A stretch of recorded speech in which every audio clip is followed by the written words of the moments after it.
Siang Mbak Dina, terima kasih atas kata sambutan yang sudah diberikan. Kembali lagi bersama kami Lembaga Pelatihan Kerja Modern Arsitektur dan Teknologi. Di hari ini webinar kita sedikit berbeda dengan webinar sebelumnya yang sebelumnya arsitek plus BIM, kemudian desain metode. Nah, kali ini webinar kita membahas tentang template rapid ya, pengenalan template rapid yang nantinya akan dibawakan oleh Pak Tony. Nah, kepada teman-teman alumni yang melihat di sini mungkin bisa menjadikan nantinya referensi bagi kalian untuk mendesain dengan template yang baru ini. Nah, bagaimanakah template yang baru itu nanti? Nanti akan dijelaskan oleh Pak Tony di sesi acara puncak nanti. Nah, perkenalkan saya Denny yang akan memandu acara kita sampai dengan selesai.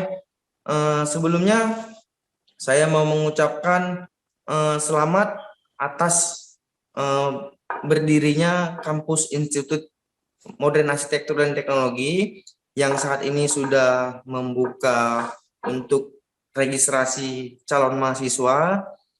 Nah, untuk mempersingkat waktu, langsung saja saya untuk mengundang Pak Tony. Kepada Pak Tony, boleh dipersilakan untuk memasuki Zoom-nya, Pak. Ya, selamat siang, Den. Iya, siang Pak Tony. Nah, Ya, siang. Pak Tony ini sebelumnya sudah ini ya Pak ya, sudah beberapa menemukan metode desain ya Pak ya, dengan 4 pilar ya Pak ya. 4 pilar itu berkonsep, berkarakter, berdimensi, dan berfilosofi ya Pak ya. Nah, untuk itu ya Pak ya, untuk template rapid ini ada atau tidak ya Pak ya pengaruhnya dengan konsep-konsep tersebut Pak? Kalau selama ini kan saya lebih mendesain tuh lebih ke 4 pilar tersebut. Sejauh ini sih saya membangun template ini juga berdasarkan 4 pilar itu sih sebenarnya. Salah satunya yang kita bilang berdimensi ya. Di template saya ini bisa dipakai oleh multidisiplin. Jadi berdimensinya itu sampai ke multidisiplin struktur, MEP, landscape, interior design, konsultan HVAC, konsultan arsitek, dan sebagainya itu udah berdimensi. Terus berkarakter.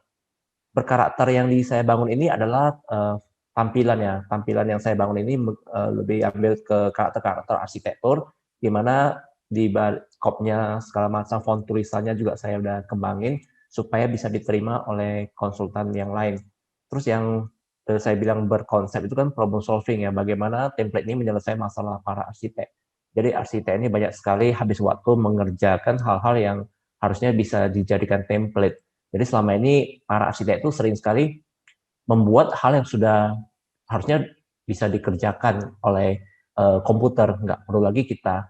Jadi kita sebagai arsitek harusnya lebih fokus kepada konsep. Jadi konsep yang saya maksud di sini mungkin lebih kepada analisa problem solving, terus design approach-nya dan sebagainya. Jadi waktu kita itu lebih efisien. Jadi konsep yang saya taruhkan di template ini ya menyelesaikan masalah arsitek. Kita jangan cuma bisa menyelesaikan masalah klien kita ataupun proyek kita, tapi si arsiteknya sendiri lupa kalau dia juga punya masalah gitu. Jadi kalau bisa masalah itu juga dia selesaikan lewat template yang saya bangun ini gitu. Jadi selama ini saya sering sekali mendapatkan curhat dari para arsitek mengatakan dia nggak punya waktu untuk belajar BIM ataupun dia nggak punya waktu untuk keluarga. Jadi sebenarnya salah satu solusinya ya kita pakai template gitu bekerja. Jadi efisiensi waktu itu lebih banyak. Kita bisa menghemat waktu kita hampir 60% sampai 70% yang biasa kita habiskan untuk membuat hal-hal yang diulang-ulang itu gitu. Jadi kalau yang namanya berfilosofi ya tadi kan 4 pilar ya. Pilar terakhir itu filosofi. Bagaimana filosofi yang saya ingin bangun di template saya ini adalah peran arsitek itu jangan dijadikan seperti drafter. Jadi drafter itu biarkanlah komputer yang mengerjakan gitu. Jadi dengan bantuan template saya ini saya udah memotong ya proses drafter yang tadinya panjang, production line-nya begitu banyak, itu dipotong hampir 70%. Jadi dunia arsitek itu kembali normal gitu. Kita jadi punya waktu untuk mengembangkan ide konsep, bisnis approach yang baru, habis itu punya relasi bisnis yang baru, bahkan kita punya waktu dalam 1 bulan itu multidisiplin, kita bisa cross bisnis gitu, arti kata. Jadi kita jangan hanya mengerjakan sebagai arsitek, bisa juga kita menggarap kegiatan yang lain seperti mungkin penelitian, riset, jadi dosen, ngajar, mungkin juga menggelutin bisnis yang lain gitu. Jadi filosofi yang saya ingin kembangkan di sini itu arsitek itu harusnya menjadi seorang kreator, pencipta, jangan nunggu project aja gitu. Kalau bisa menciptakan project itu sih. Ya, berarti dengan 4 konsep ini ya Pak Tony ya, bisa sampai memotong 70% ya Pak Tony ya. Nah, dengan setelah memotong 70% itu Pak Tony bisa meluangkan waktunya untuk mengurus mat school, kemudian di LPK mat juga, mat arsitek, kami space dan institut mat juga ya Pak Tony ya. Ya benar. Iya. Nah, tak usah berlama-lama lagi karena juga para peserta sudah nungguin ya untuk pengenalan template rapid versi 53 ini bagaimana. Nah, kepada Pak Tony untuk pengenalan template rapidnya kami persilakan ya Pak.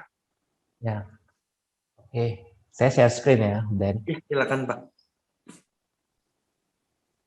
Selamat siang semua para peserta yang dari kalangan mungkin dari multidisiplin yang hari ini yang hadir. Saya lihat peserta yang dari alumni juga banyak yang ikut. Memang tujuan saya sebenarnya salah satunya ingin menggabungkan kembali para alumni. Kita udah punya angkatan ke-8 ya. Sekarang lagi jalan angkatan ke-8. Kita udah melakukan banyak sekali pelatihan ya untuk melatih seluruh arsitek di seluruh Indonesia.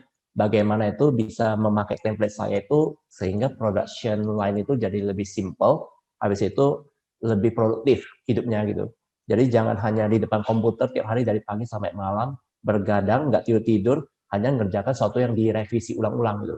Jadi di sini hari ini saya dikasih kesempatan untuk sharing ya pengalaman saya sekaligus memperkenalkan template yang saya kembangin. Template ini kenapa saya bilang versi 5.3 ya? Karena memang ini versi kelima. Titik 3 itu revisi dari versi 5 gitu. Jadi template ini dulu saya udah luncurkan sejak mungkin sekitar 2-3 tahun lalu, mungkin lebih ya, saya nggak ingat tahun berapa mulainya. Tapi asal muasalnya saya dapat ide membangun template ini adalah gara-gara melihat teknologi pembangunan di Tiongkok. Saya kasih lihat videonya ya. Mungkin masih ingat ya sebagian. Ini semua kelihatan peserta ya, layar saya, gimana saya lagi share video. Di video ini asal muasal ide saya gitu. Mungkin bagi yang udah pernah lihat video ini dibuat tahun 2012, itu dunia konstruksi di Tiongkok, mereka membangun proyek itu hanya dalam waktu hitungan hari. Jadi di sini kita disuguhi sebuah revolusi, bukan cuma revolusi industri ya, saya bilang ini udah revolusi metode membangun. Jadi pembangunan itu betul-betul diefisiensi dalam segala hal. Jadi mereka itu membuat modulnya. Jadi berbuat modulnya di pabrik, habis pabrik itu kayak nyusun Lego lah intinya. Jadi bangunan itu disusun seperti Lego. Jadi proses membuat ini tentunya perlu riset ya, penelitian. Mereka harus meneliti bagaimana cara masang yang efektif, terus bahan baku apa yang mereka harus sediakan dan sebagainya.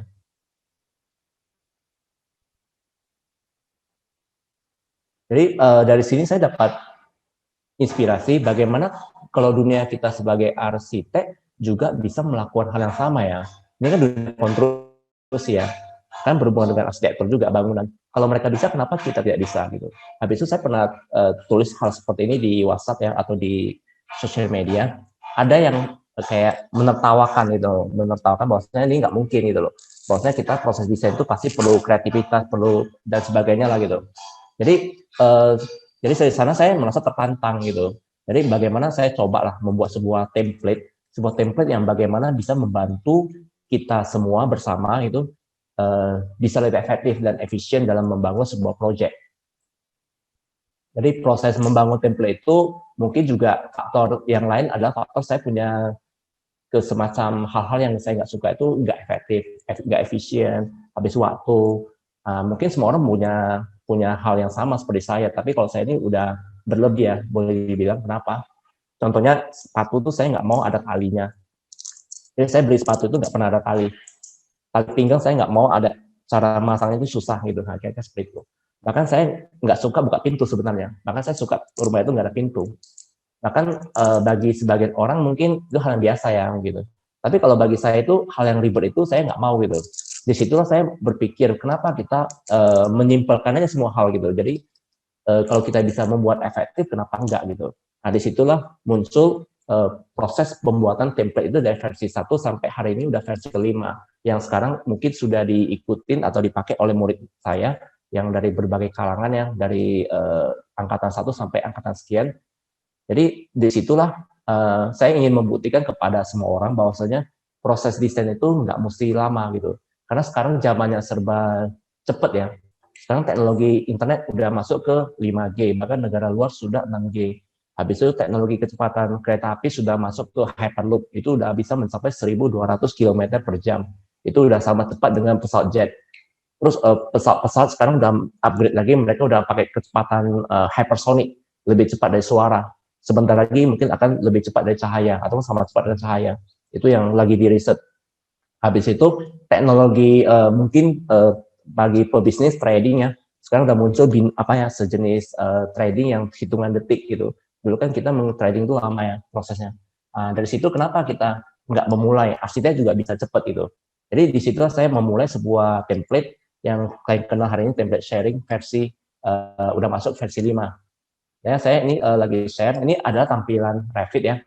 Tampilan Revit, saya pakai Revit ya, mungkin di sini kan banyak kan pakai SketchUp atau yang lain ya.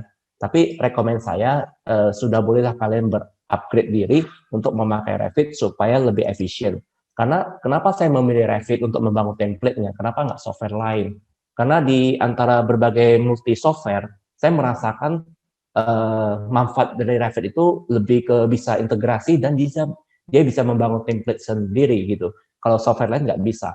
Jadi ada beberapa yang betul-betul kaku gitu. Kalau Revit itu dia kasih kebebasan ke kita untuk membangun template.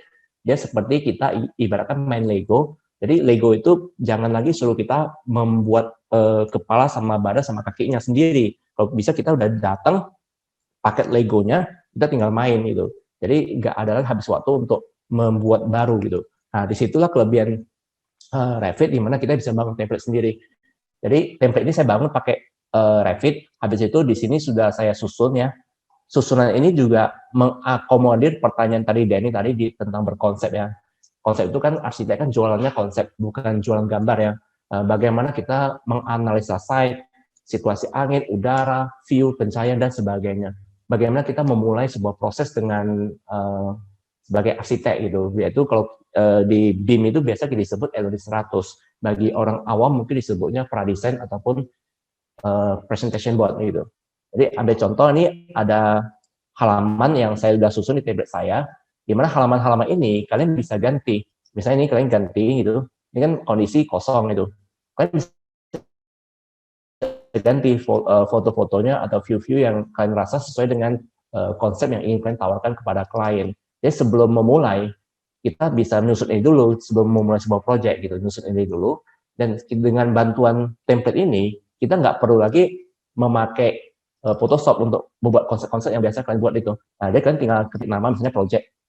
Saya bilang project hotel.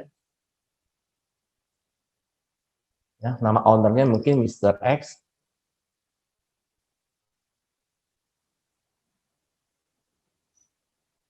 Habis itu posisinya di Medan, tanggal pembuatan mungkin tanggal hari ini, tanggal 22.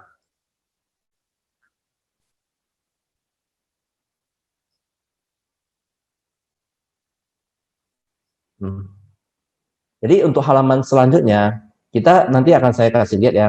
Saya akan contoh, ini kita jam 14.32 ya, sekitar mungkin setengah jam ya. Saya akan kasih lihat bagaimana saya proses mendesain dari nol sampai gedungnya jadi, itu hanya hitungan menit gitu. Jadi ini lahan yang kalian bisa cari di Google Map ya. Misalnya kalian ada project lah ya, kalian bisa ukur gitu. Ini ada lahan jaraknya, misalnya jaraknya ini kan kalian bisa ukur jumlah luasannya berapa pakai Google Earth gitu. Jadi ini ada 1.700 meter gitu. Lebar lahan belakang itu sekitar 30 meteran itu.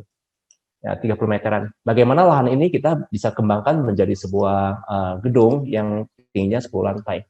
Jadi di template saya kan tinggal masukkan tadi gambar ya, tinggal masukkan susun ke dalam grid yang udah saya susun. Ini ada grid yang udah saya susun ya. Ini grid ini juga saya riset sendiri bagaimana kita membuat grid itu bisa waktu ngeprint itu warna gridnya itu nggak terlampau menonjol, sehingga waktu di print itu dia nggak terlampau membuat gambar kita penuh dengan garis atau tulisan. Nah, jadi lahan yang tadi yang kita draft, kita bisa buat lantainya, habis itu buat jalan, buat apa, ini bagi yang udah pakai Revit mungkin udah tahu cara buatnya ya. Habis itu kita bisa memulai sebuah bangunan. Misalnya saya buat model in place ya. Di sini kelebihan BIM, ini ada masa yang kita bisa kembangin. Biasanya kalau pengguna SketchUp kan suka menggunakan bentuk-bentuk dasar dulu, habis itu diwarna-warnai gitu dengan Photoshop dan sebagainya. Kalau di sini kita nggak perlu lagi, kita cukup sangat mudah ya membuat masa apapun juga dengan cepat gitu. Nah, tinggal klik ya, tinggal bentuk masanya. Habis itu masanya kita tinggal duplikat. Jadi kalau acara hari ini saya lebih ke setengah webinar, setengah workshop ya. Jadi nggak bosen itu, selama kita udah sering dengar webinar, mungkin sekali kita kasih lihat langsung bagaimana prosesnya gitu. Jadi kita bisa copy, ini udah klik masanya, kita tinggal copy aja ke samping. Jadi kita bisa berimprovisasi beberapa masa, mungkin digabung masa 1 sama masa 2. Nah, seperti ini contohnya ya. Jadi grid-grid yang udah saya susun, kalian bisa hapus ya. Misalnya kalian ngerasa nih gridnya nggak perlu gitu banyak, karena grid ini kan berhubungan dengan struktur ya, bagaimana dengan posisi bangunan, tiang, kolom, dan sebagainya. Jadi kita bisa select all in project, kalian hapus. Nah, grid ini kalian susun berdasarkan kebutuhan saja gitu. Misalnya jaraknya maunya berapa gitu, dari bangunan dengan bangunan. Ataupun kolom-kolomnya itu dipaskan dengan grid juga boleh gitu, bangunannya dipaskan dengan grid. Biasa orang yang mendesain dengan grid itu tujuan utamanya itu menghemat space, menghemat biaya pembangunan, karena jarak grid yang benar itu biasa menghemat bahan gitu. Biasa tujuan utama orang seperti itu. Untuk pengguna struktur, ini kan struktur kan biasa kita sebagai arsitek yang menentukan kolom tiang ya. Nah, kalian bisa, saya udah buat beberapa kolom besi WF, H, WF dan sebagainya. Semua udah saya susun kian, kalian tinggal pakai gitu. Misalnya kalian mau bekerja dengan WF ya, ini HBIM juga ada. Ya, kalau misalnya mau kolom peta aja, kalian pilih aja kolom peta gitu. Nah, terus kalian tinggal klik-klik aja di grid ini, tiang-tiangnya misalnya. Ini salah satu template saya, kelebihannya warnanya langsung berubah ya. Begitu kita klik, dia langsung muncul warna merah. Kalau versi sebelumnya mungkin ini belum ada ya. Saya ambil contoh seperti ini.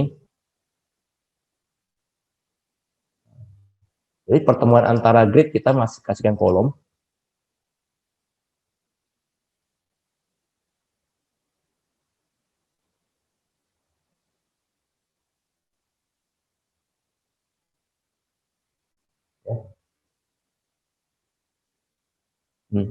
Ini kira-kira masa bangunannya. Ketinggian masa itu tinggal ditarik aja. Template saya bisa dipakai untuk bangunan 10 lantai. Jadi kalian bisa anggap saja satu bangunan lebih rendah, satu lebih tinggi. Terus ini bangunan ini kita bisa konekkan sampai ke lantai 10. Kita pilih level lantainya sampai lantai 10. Kalau lantai 10 sampai sini. Ini mungkin sampai lantai 5 aja. Jadi sudah saya susun levelnya sampai lantai 10.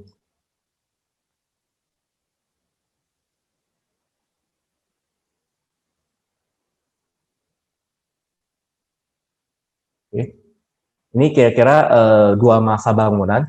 Terus level lantai, kalian tinggal klik ini, kalian aktifkan semua lantainya sampai lantai 10. Demikian juga bangunan yang kedua.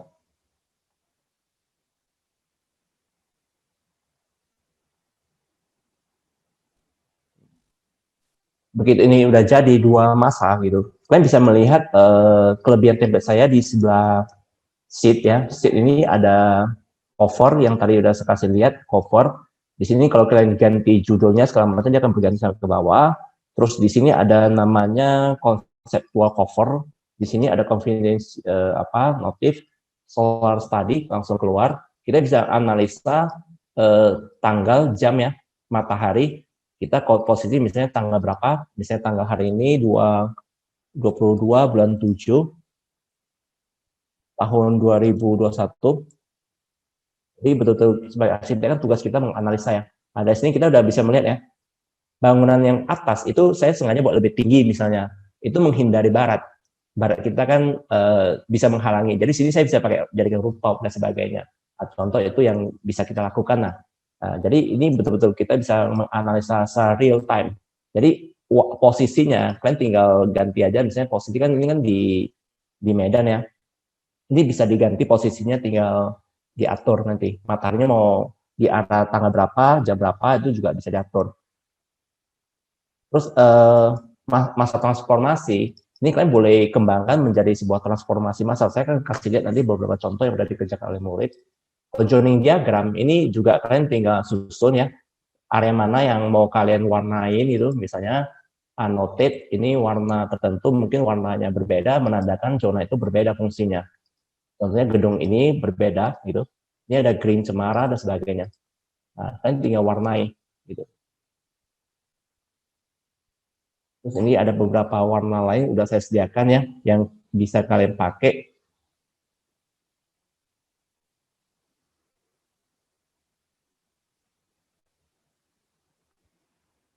Ya, seperti itu. Terus sirkulasi diagram, ini juga udah saya sediakan ya, semacam simbol-simbol yang biasa kalian buat di Photoshop ataupun pakai SketchUp ya. Jadi kita bisa pakai ini untuk diperbesar, misalnya ini adalah sirkulasi utama misalnya. Nah, kalian bisa edit ya, dan blok ini skalanya, dibesarin skalanya ya, seperti ini. Putar.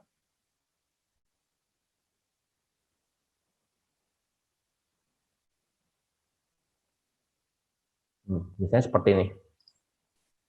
Dan seterusnya ini ada sirkulasi utama, sirkulasi servis dan sebagainya.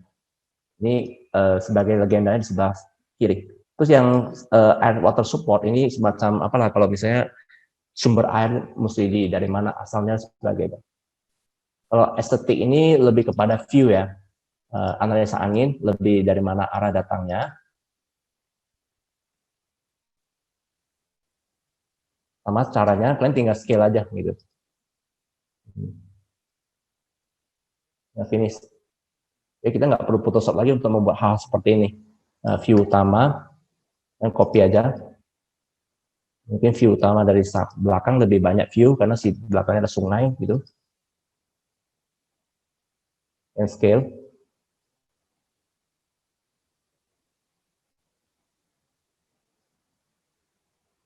Seperti itu kalian bisa putar.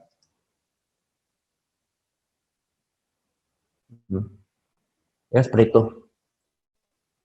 Kalau development fakta, ini biasa saya pakai untuk semacam fungsi ya. Misalnya area ini bakal dijadikan fungsinya apa, kalian bisa ganti warnanya ya, warna-warna. Jadi misalnya warnanya jadi warna yang berbeda dan sebagainya. Jadi berbagai bangunan itu warna berbeda, setiap lantai beda-beda warna juga kalian bisa buat analisa seperti itu. Jadi kalau bicara budget itu kan bicara pembangunan ya. Nah di sini langsung di template saya yang terbaru langsung ada muncul angka-angka ini. Luasan lantai langsung keluar sendiri, totalnya 2.600 meter luas bangunan ini. Kalian tinggal masukkan kira-kira untuk hotel bintang 3 ya, kita masukkan 6 juta per meter untuk pembangunan. Dan tinggal masukkan aja, ini udah saya buat formula. Ini biasa saya pakai untuk owner yang ragu dengan anggaran gitu. Biasa mereka nyari arsitek dulu, barusan mereka akan laporkan kepada para investor yang lain. Jadi mereka udah dapat laporan, habis itu mereka percaya diri nggak gitu untuk membangun. Karena kan berhubungan dengan biaya pembangunan dan berhubungan dengan total anggaran gitu. Jadi mereka itu biasanya akan sedikit hati-hati gitu. Sering sekali owner cari arsitek, habis itu karena nggak tahu menghitung, si arsitek nggak tahu menghitung, ujungnya nggak jadi, proyeknya jadi kesannya seperti memberi harapan palsu kepada si arsitek. Itu karena memang mereka ragu gitu. Jadi total pembangunannya itu tadinya 2.000 meter kalikan 6 juta per meter, totalnya 15 M total pembangunannya. Nah, kira-kira seperti itu logika pembangunan kasar ya, kita belum bicara detail. Biasa angka luasan ini saya masukkan ke dalam rumus. Saya udah buat rumus yang pakai Excel ya. Misalnya luasannya itu totalnya berapa, misalnya 2.600, 2624 ya luasannya. Nah, luasannya saya berganti di sini 2624 Terus anggaran pembangunannya sekitar 6 juta ya. Nah, totalnya udah keluar, bahkan fee design kita sebagai arsitek udah keluar juga itu, dan sebagainya. Terus kira-kira balik modalnya kapan? Ini langsung keluar semua. Nah, tinggal dimasukkan harga tanah. Nah, tadi kan 2000 sekian ya, 2242 ya. Ya segitu harga tanahnya mungkin 10 juta per meter misalnya, 20 juta. Nah, ini bisa udah kelihatan kapan dia balik modal. Jadi total kesimpulannya bisa langsung keluar itu, luasan bangunan, luasan kamar yang bisa kita dapat ya 100, mungkin ini bisa dapat kapasitas 100 kamar ya. Ini bisa ada kesimpulan ya. Nah, dari sini total investasinya berapa, omset kotornya berapa, penyusunan bangunannya berapa, pengeluaran per bulannya berapa, berdasarkan ini kan 72 juta kan nggak logis ya. Ini tinggal dianalisa aja sama owner, pengeluaran mereka itu setiap bulan itu berapa untuk bangun hotel gitu, itu operasional hotel ya kan, kos gedung kan ada tuh, bagi manajer berapa gajinya sebagainya, ini bisa dimasukkan, angkanya itu mungkin akan mencapai ratusan juta, bukan 70 juta aja per bulan. Jadi di situ dapatlah kesimpulan biaya pengeluaran, biaya pembangunan, terus di profitnya berapa per bulan. Nah, di situ baru ketahuan tuh bisnisnya itu bakal balik modalnya berapa lama. Ini 1,6 tahun. Ini agak sedikit nggak masuk akal. Biasanya sekitar 10 tahun kalau gedung. Nah, itu pasti ada kesalahan nih. Mungkin kesalahan di pemasukan terlalu besar. Habis itu jumlah kamarnya itu nggak mungkin bisa mencapai 100, mungkin hanya bisa, ini jumlah kapasitas untuk restorannya hanya bisa 100 gitu-gitu. Nah, itu akan mempengaruhi jumlah dari omset. Misalnya jumlah kamarnya kan 100, saya buat 50 aja, otomatis yang terjadi adalah baik modalnya akan jadi lama. Nah, ini yang saya bilang menjadi seorang archipreneur dan menciptakan project. Mungkin murid-murid saya udah tahu ya apa yang saya ajarin di LBK Med. Ini salah satunya yang kita akan pelajarin. Jadi dengan bantuan template kita bisa menganalisa sangat cepat kebutuhan owner itu, di mereka, keraguan mereka itu kapan balik modal, setelah balik modal dapat berapa, terus berapa biaya operasional misalnya, habis itu berapa total investasi saya, terus berapa biaya pembangunan, nah gitu-gitu. Jadi ini hal-hal yang nggak bisa dijawab oleh arsitek kalau nggak belajar tentang business plan. Jadi di sini biasa saya akan melakukan ini dengan template saya gitu kepada klien saya maupun murid-murid yang udah saya ajarin gitu. Di sini kita bisa menyelesaikan masalah-masalah itu. Jadi saya bisa kasih lihat, kalau di sini kalian bisa nyusun mood board ya. Jadi kalau kita kasih lihat contoh yang udah dikerjakan oleh murid, ini dengan hanya bantuan template tanpa Photoshop sama sekali, ini kita bisa buat susun seperti ini, ya. Analisa mataharinya yang dibuat, ini conceptual plan-nya, bentuk-bentuk masanya, transformasi bentuknya.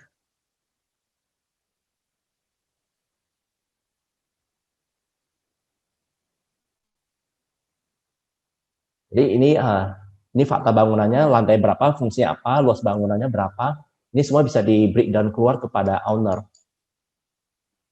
Nah, kita bisa buat mood board seperti ini, dia membuat hotel memang difungsikan untuk artis ya, si Radia Dika.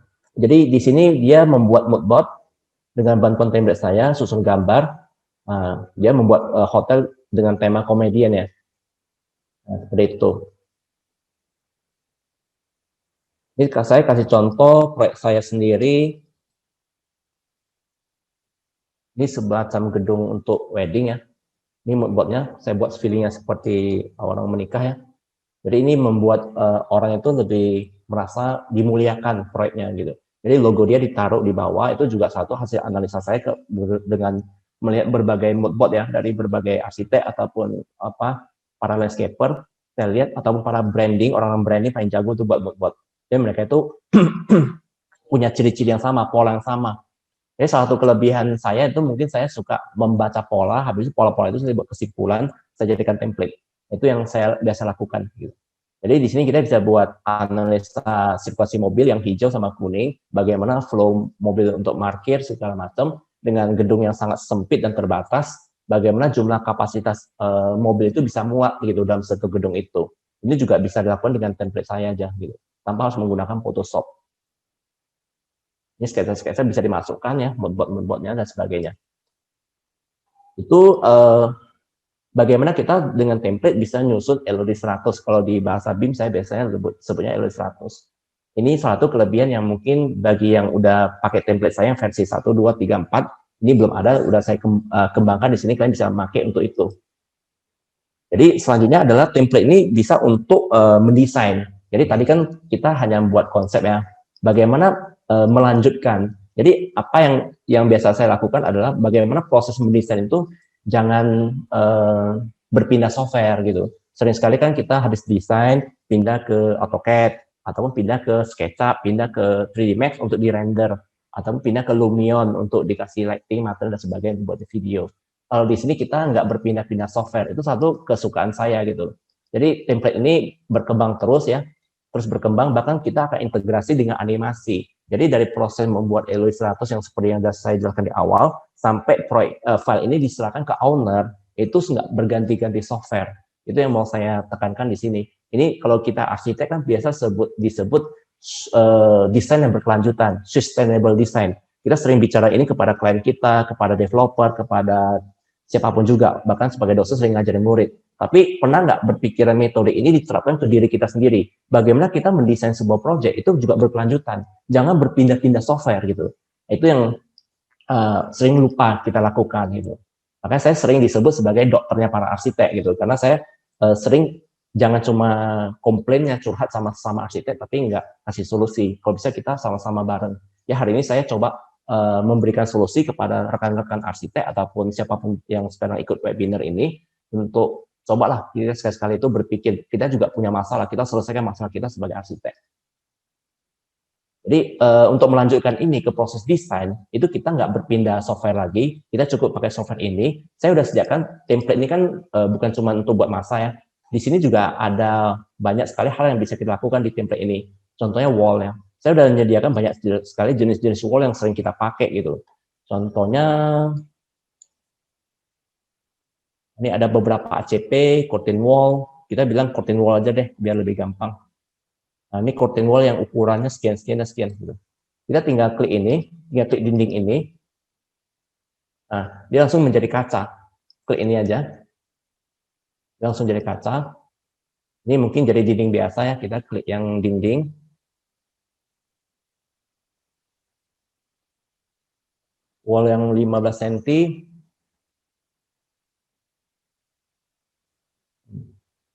Jadi misalnya suatu hari kan owner kan kadang suka, kayaknya budget saya nggak masuk, tolong turunin volumenya. Nah begitu turunin, ya dindingnya jadi ketinggalan nih kacanya gitu. Kita tinggal klik kacanya aja, kita tinggal update. Nah, jadi kita nggak capek-capek merevisi gitu. Kita tinggal klik update-nya aja.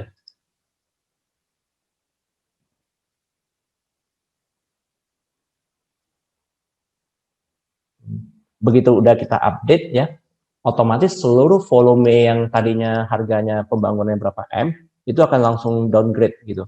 Kita bisa lihat di halaman financial planning budget ya. Ini masih budget nih. Jadi 12 M langsung turun. Dan jumlah lantainya juga langsung turun, jadi level 7 aja gitu. Nah, itu satu kelebihan dari template ini. Jadi kita semua udah integrasi.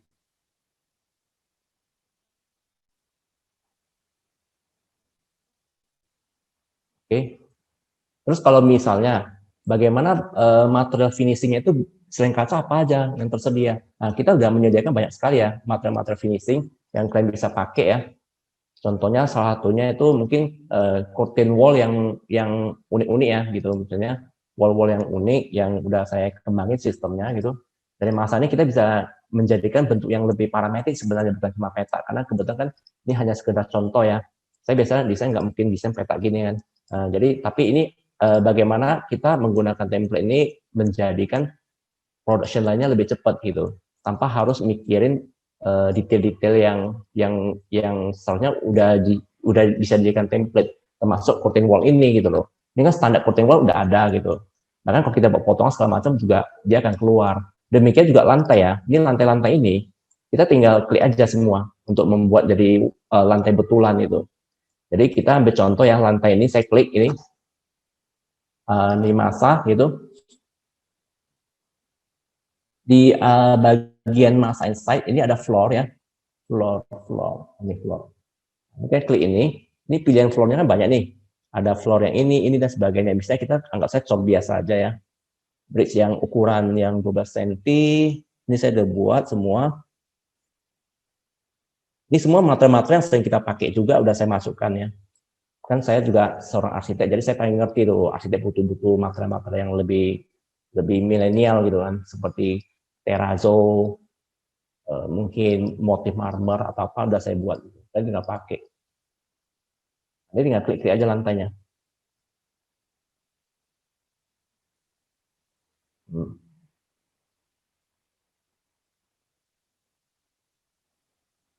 Nah, kira-kira seperti itu. Jadi proses tadi kan dari konsep ya, sekarang menuju ke penggambaran proses desain gitu. Jadi gambar itu langsung berlanjut, nggak berpindah-pindah software gitu. Itu yang saya ingin tekankan gitu. Terus bentuk-bentuk yang agak unik ya, mungkin yang sedikit parametrik ya, itu bisa juga kita lakukan di sini. Jadi nggak usah khawatir gitu. Jadi para arsitek yang suka bentuk-bentuk yang lebih modern ya, terutama generasi milenial, nah, kalian bisa pakai template ini untuk membentuk hal-hal yang lebih modern juga. Kita tinggal pilih aja. Ini banyak sekali bentuk yang udah saya buat. Ini ada beberapa panel-panel yang kalian bisa kembangin, 3 ya.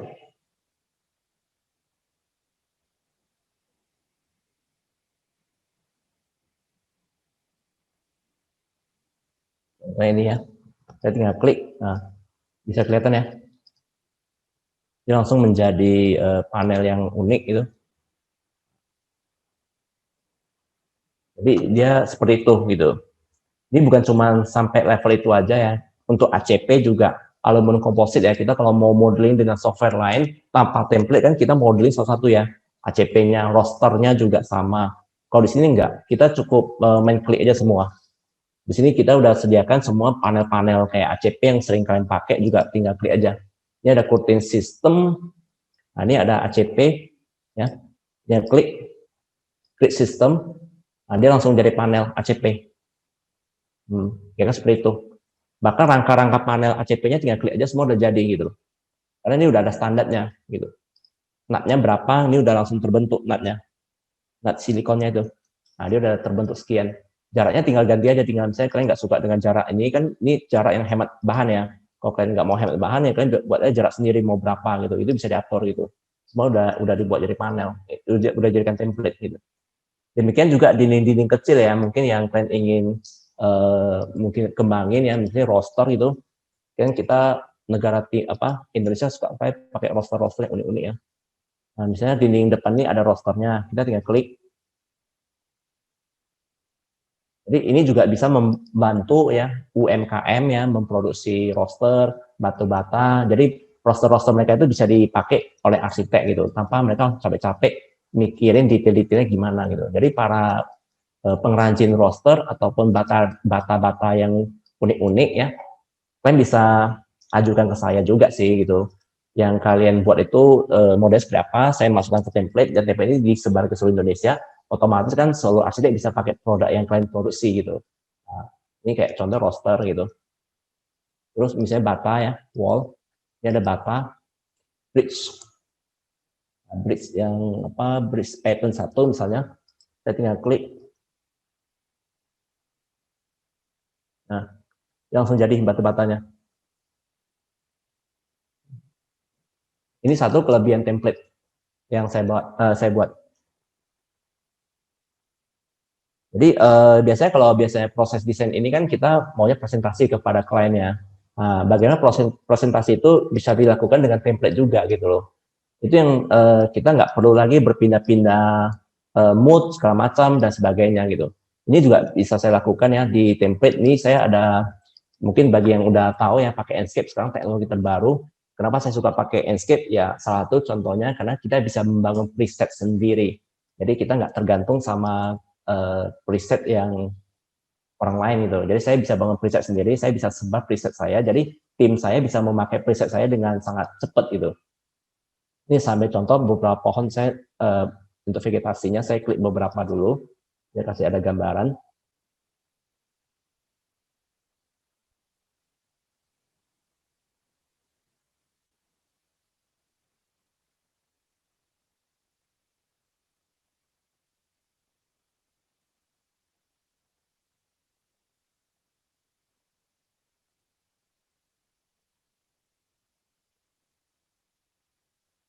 Yang membuat saya suka Enscape ya salah satunya mungkin karena filenya ringan banget. Kita mau mengklik pohon berapa ratus biji pun itu sama sekali nggak terlalu mempengaruhi kinerja dari komputer kita. Jadi kita bisa betul-betul bebas lah mau buat landscape seperti apa. Ini saya sembarangan taruh aja dulu kasih contoh beberapa pohon.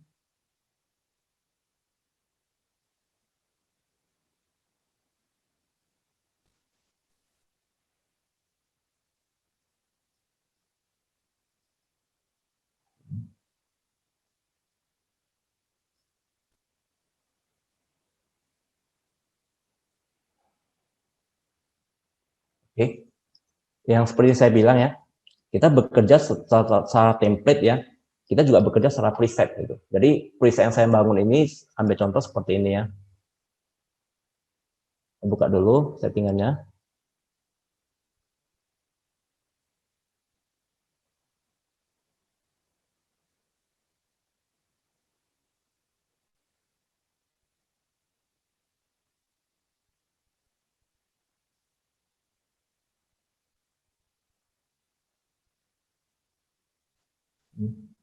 Ini preset seperti ini saya biasa mengembangkan beberapa alternatif preset ya tim saya bisa pakai. Saya tinggal klik-klik aja langsung moodnya berganti gitu. Saya bawa preset misalnya clear size 1. Bisa kelihatan ya perubahan moodnya langsung langsung jadi gitu.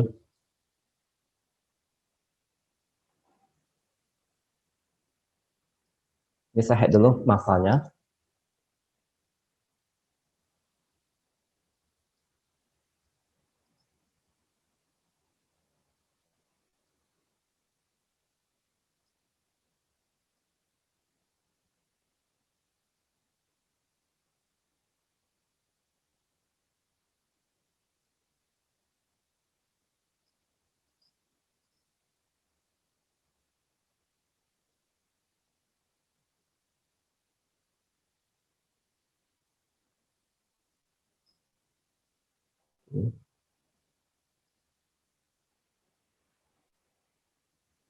Hmm. Dia sangat cepat ya real time tanpa harus capek-capek mengasih material, tekstur segala macam dia langsung real time. Perubahannya juga langsung berubah gitu. Dan saya mengganti mood yang berbeda. Ini kan moodnya satu, mood 2 dan seterusnya. Kita tinggal klik-klik aja semua.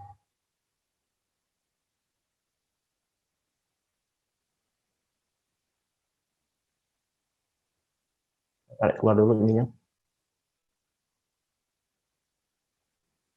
Saya coba ganti ke preset yang lain, preset Clear Sky 2.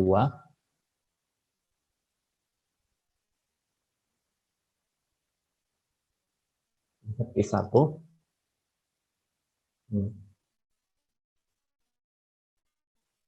Udah kelihatan ya. Semuanya tinggal main klik aja gitu. Saya mau moodnya seperti apa, tinggal ubah sebentar aja gitu, udah hitungan detik. Saya nggak perlu setting-setting apapun juga lagi. Dan baik material, lighting, semua integrasi gitu. Ini bagi yang belum tahu Enscape itu kelebihannya apa ya.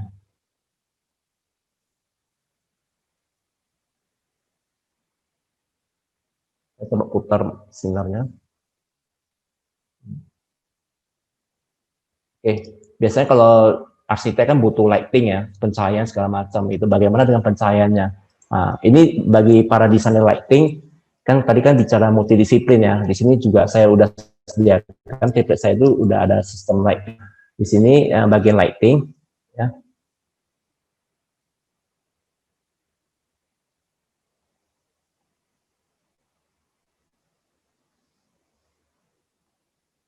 Saya akan kasih lihat bagaimana lighting itu dibuat dengan sangat gampang. Ini contohnya lightingnya ini saya tinggal klik misalnya di sini, dia semua main klik aja. Jadi begitu saya klik, itu semua lightingnya keluar sendiri cahayanya ya.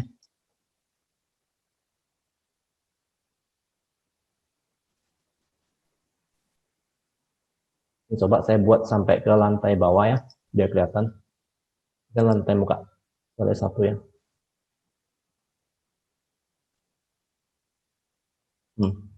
Biar kelihatan ya. Nah, contohnya lightingnya seperti ini. Untuk wattnya, kapasitas yang lain yang biasa dibutuhkan oleh konsultan MLP untuk menghitung daya segala macam, itu semua udah ada gitu di Revit. Jadi semuanya udah integrasi. Kita bisa lihat di sekarang biasanya kalau udah habis pakai beberapa produk seperti lighting, HPAC dan sebagainya, itu kan kita udah berbicara gambar kerja di situ ya.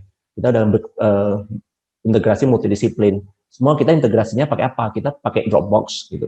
Satu, terus bagi yang butuh family, kalian bisa cari di bimkami.com. Ini juga ekosistem kami ya, ekosistem yang udah saya bangun. Nah, di sini kalian bisa download semua file-file BIM yang udah ada gitu. Misalnya contohnya berafat, file BIM-nya ini misalnya wastafel, kran, ini tinggal dipakai aja, tinggal download aja family-nya. Dengan download, dia integrasi dengan Dropbox saya gitu. Ini ya tinggal dimasukkan aja ke family gitu loh. Ambil contoh lantai 1 ya. Mungkin saya masukkan closet ya, yang dari Bravad ini. Ini ada floor drain dan segala macam ini bagi konsultan MFP, ya, sanitary, sink dan segala macam di template saya udah tersedia semua gitu. Ini contoh closet.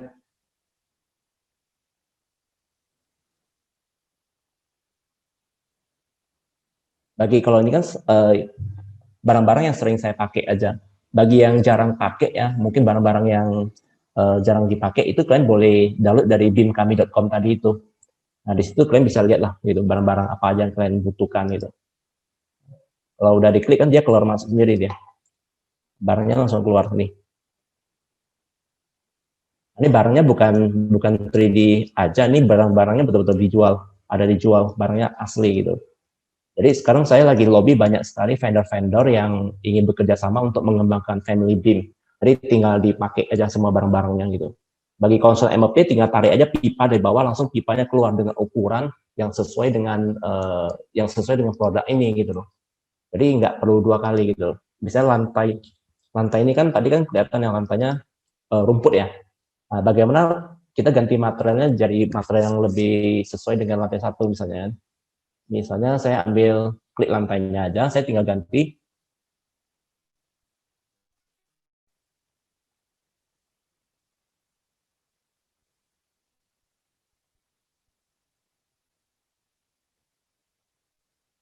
Ini saya sudah sediakan berbagai lantai, misalnya marmer ya.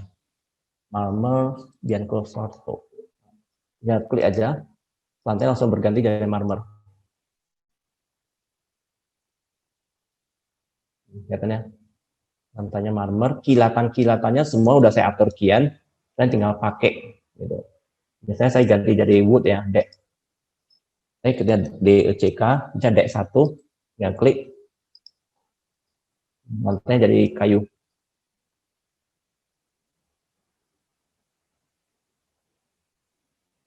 Bahkan bahasa-bahasanya saya udah buat itu di template-nya, jadi kalian tinggal melihat efeknya tuh kelihatan bagus gitu.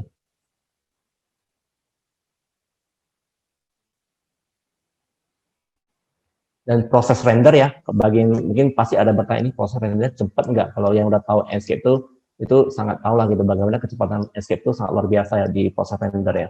Kita nggak perlu habis waktu untuk nunggu render gitu. Jadi kenapa saya waktu di video awal itu ada bilang ya, kita sebagai arsitek itu kalau bisa fokus kepada buat konsep, habis itu fokus kepada jadi architecture gitu. Karena kita proses-proses yang seharusnya nggak memakan waktu jadi nggak makan waktu gitu.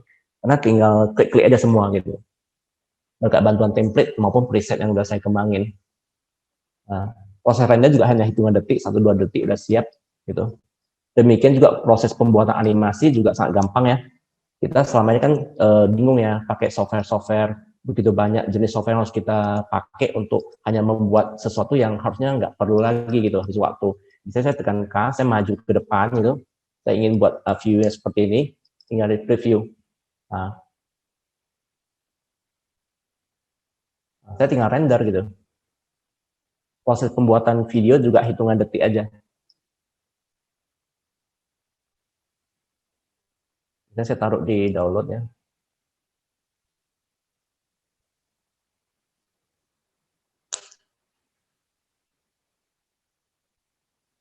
Ini saya lagi render videonya. Biar saya kasih lihat bagaimana teori saya mengenai memotong proses itu hampir 70% benar nggak? Kalian bisa lihat sendiri gitu.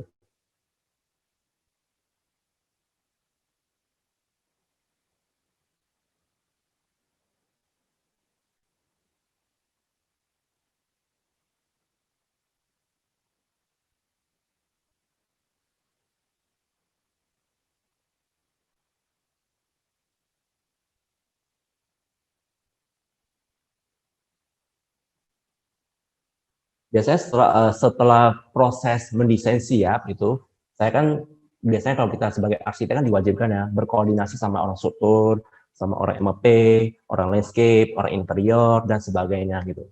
Nah, di sini kita tinggal cari aja konsultan yang biasa bekerja sama sama kita, cuman mereka wajib pakai BIM juga gitu loh, supaya kita koordinasinya lebih seru gitu. Jangan cuman kita aja nge-BIM, habis itu mereka minta tolong convert ke AutoCAD gitu. Itu sangat kadang-kadang waduh, kita udah pakai pakai apa MRT ya, naik MRT kita disuruh pakai kembali ke zaman-zaman yang lama gitu. Jadi yang tadinya cepat bisa jadi lambat lagi kembali gara-gara mereka itu nggak mau pakai gitu. Jadi biasanya saya untuk mencegah hal-hal itu terjadi, makanya itu gunanya saya membangun sekolah gitu RPKMed untuk melatih orang makin banyak pakai BIM. Nah, setelah kita kolaborasi sama multidisiplin itu, yang terjadi adalah gambar kita itu akan sangat detail. Saya kasih lihat contoh multidisiplin yang biasa sudah bekerja sama sama kita ya.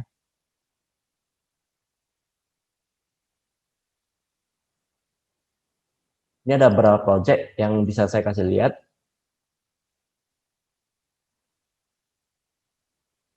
Ini proyek Jogja ya, di Jogja.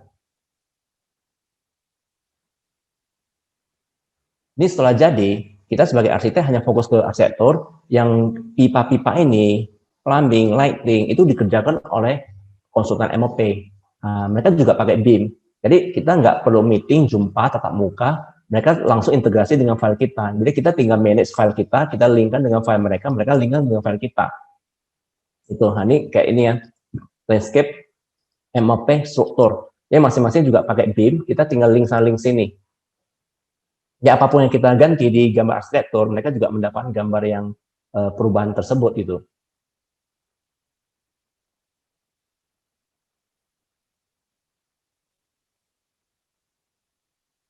Ini contoh proyek yang lain. Ini tadi kan gedung kos-kosan ya. Nah ini kalau ini sih fungsinya sebagai rumah tinggal.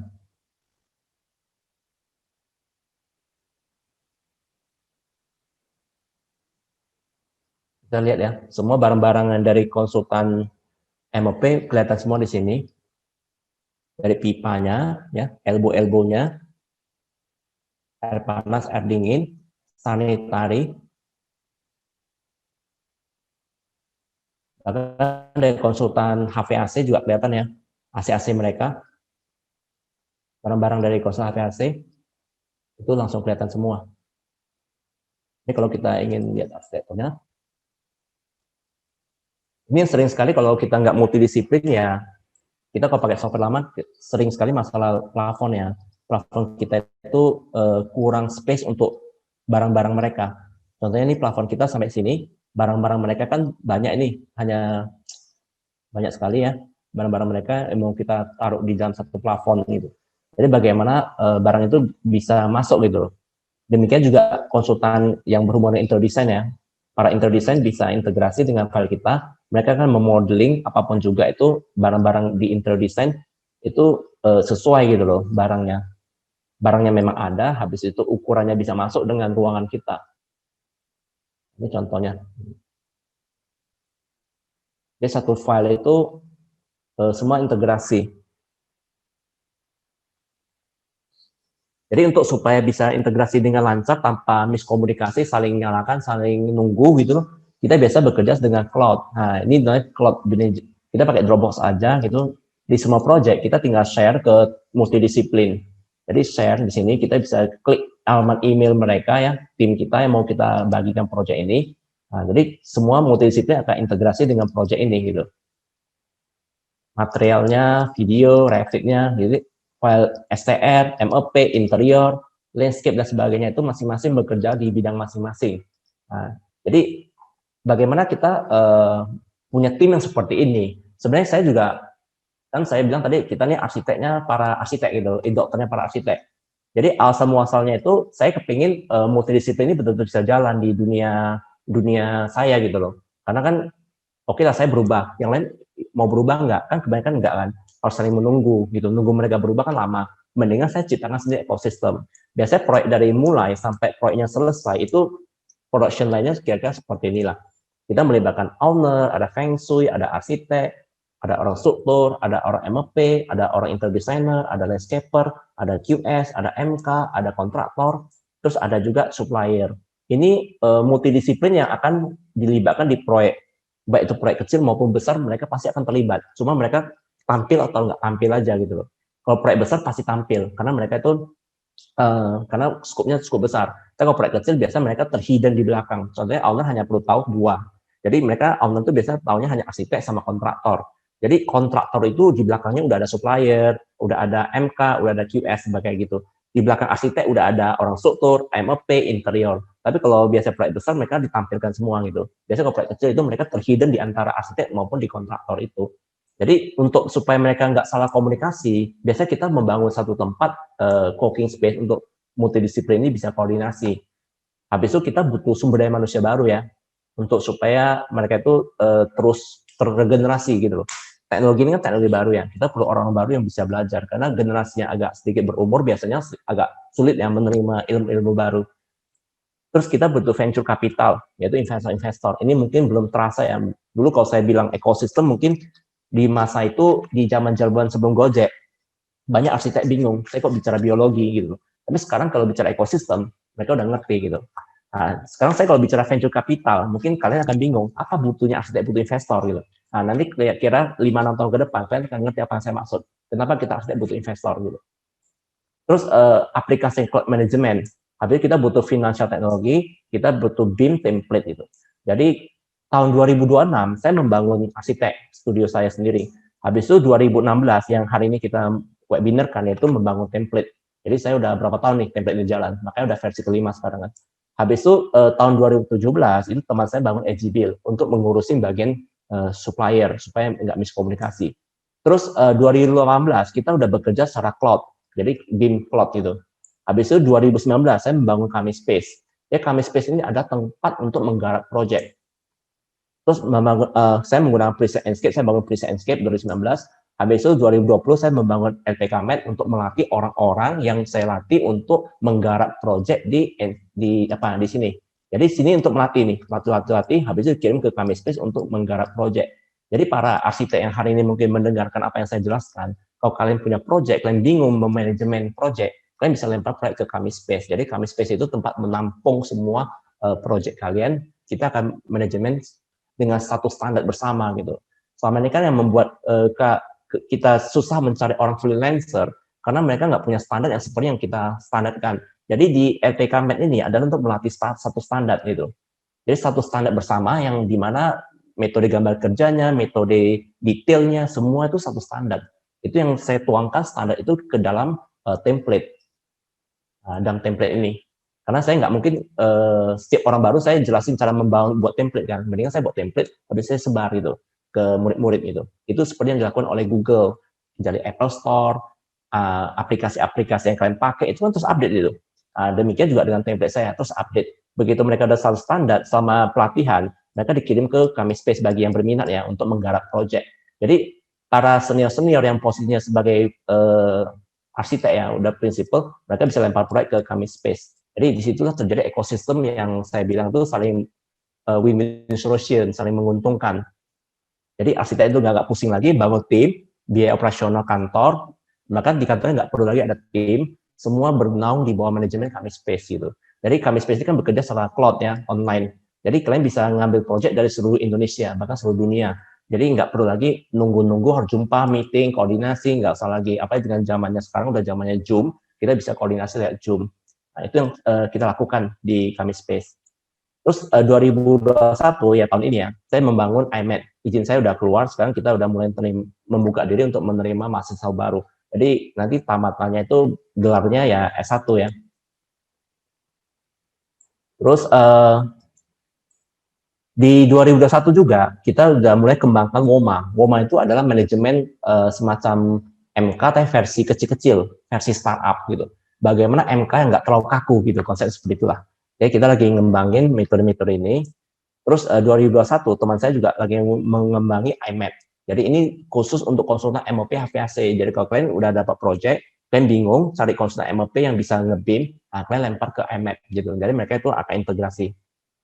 Jadi situ akan berkumpul para konsultan MOP untuk menggarap proyek dari para arsitek. Nah, kalau MK ini yang Woma itu untuk menggarap proyek-proyek supervisi para arsitek. Jadi nggak perlu lagi bingung cari konsultan yang bisa ngawas proyek dengan standar yang benar gitu. Ya semuanya berbicara standar gitu.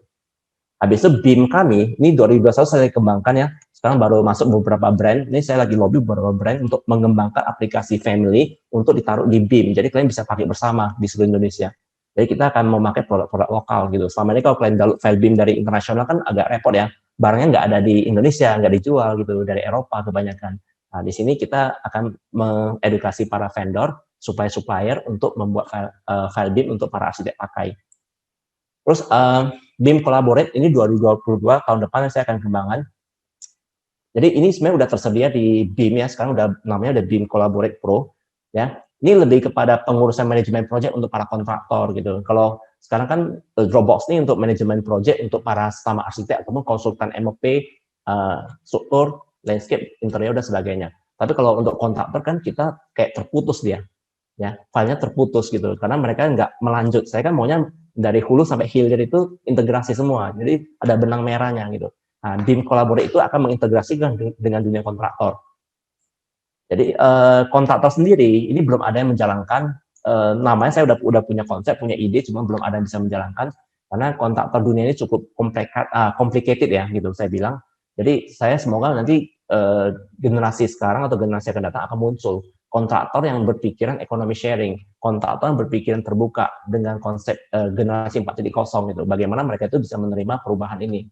Karena kontraktor itu sampai sekarang belum ada saya lihat yang betul-betul inovatif ya, yang out of the box cara berpikirnya gitu. Jadi masih konvensional semua. Terus yang 2023 nih lagi dikembangkan sama teman saya, landscaper. Jadi aplikasi yang nanti bisa bagus banget nah karena Indonesia akan setelah efek corona selesai nanti akan menuju ke kota baru ya di Kalimantan dan sebagainya itu nanti karena infrastruktur sudah siap gitu, tinggal pembangunan daerah gitu. Jadi setiap kawasan itu akan penuh dengan penghijauan. Nah disitulah dibutuhkan sangat banyak sekali para landscaper. Sekarang mungkin lebih banyak butuh arsitek gitu. Jadi ke depan semua akan integrasi dan semua akan integrasi dengan AI ataupun kepintaran buatan. Nanti ke depan kita kan seperti ini, gitu. Tony Stark membangun jubah apa robotnya ya, tanpa dibantu oleh AI. Nanti ini visi saya ke depannya. Ini yang akan kita lakukan itu. Sekarang kita lagi buka LPK Med, kita juga akan mengajar tentang AI. Nanti kita juga akan level selanjutnya dari BIM ini. Sekarang BIM ini kan teknologi baru ya di Indonesia, tapi di negara lain udah 10 tahun lalu loh. Kita masih baru gitu bagi kita. Dan negara lain udah fokus kemana? Ke AI gitu loh. Jadi kalau kita, karena corona ini kan semua pada slow down, jadi kena work from home dan sebagainya. Kita punya waktu untuk belajar gitu. Jadi kalau kita segera belajar, kita bisa mengejar negara lain. Negara lain mungkin udah 10 tahun pakai BIM, tapi karena mereka juga kena lockdown, dan mereka juga slow down, kita sempat untuk mengejar mereka. Jadi kita harus memanfaatkan momentum ini untuk mengejar. Makanya saya sekarang lagi fokus ke AI juga gitu, supaya kita juga bisa mengejar seperti Tony Stark gitu. Jadi kita jangan lagi ketinggalan dengan teknologi luar negeri. Kalau bisa kita jangan cuma jadi penonton, tapi kita juga jadi pemain global gitu. Itu sih. Template ini mungkin setelah manajemen, setelah integrasi dengan multidisiplin lain yang udah kalian lihat tadi gitu. Kalian bisa melihat ya, saya bisa membangun begitu banyak bisnis baru gitu, menciptakan ide-ide baru, konsep baru, menciptakan project gitu. Bagaimana kok bisa ya, waktu saya apa cukup gitu. Nah itulah yang tadi dijelaskan oleh Diani di awal itu mengenai kalau kita punya menghemat waktu kita 70% ya, 70% waktu kita ngapain itu? Ya kita gunakan untuk membangun bisnis baru, konsep baru, untuk memperbaiki apa yang kita rasanya udah ketinggalan zaman, sudah waktunya di-upgrade gitu. Supaya kita bisa mengejar ketinggalan dengan negara-negara maju. Itu satu fungsinya gitu. Begitu biasanya kalau ini udah masuk ke 3D segala macam, kita udah masuk ke gambar kerja kan. Nah, bagaimana buat menyusun gambar kerja dengan cepat di template kan itu biasa lama sekali makan waktu gitu. Nah, ini yang mungkin akan saya sharing dikit juga nih, mungkin yang bisa saya kasih lihat ya. Saya kasih lihat di bagian view, saya tutup dulu bagian-bagian yang nggak perlu supaya nggak terlampau banyak view ya.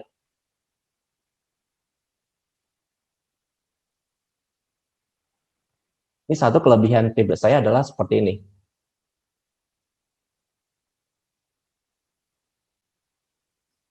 Di halaman selanjutnya, ini udah saya susun kian gitu.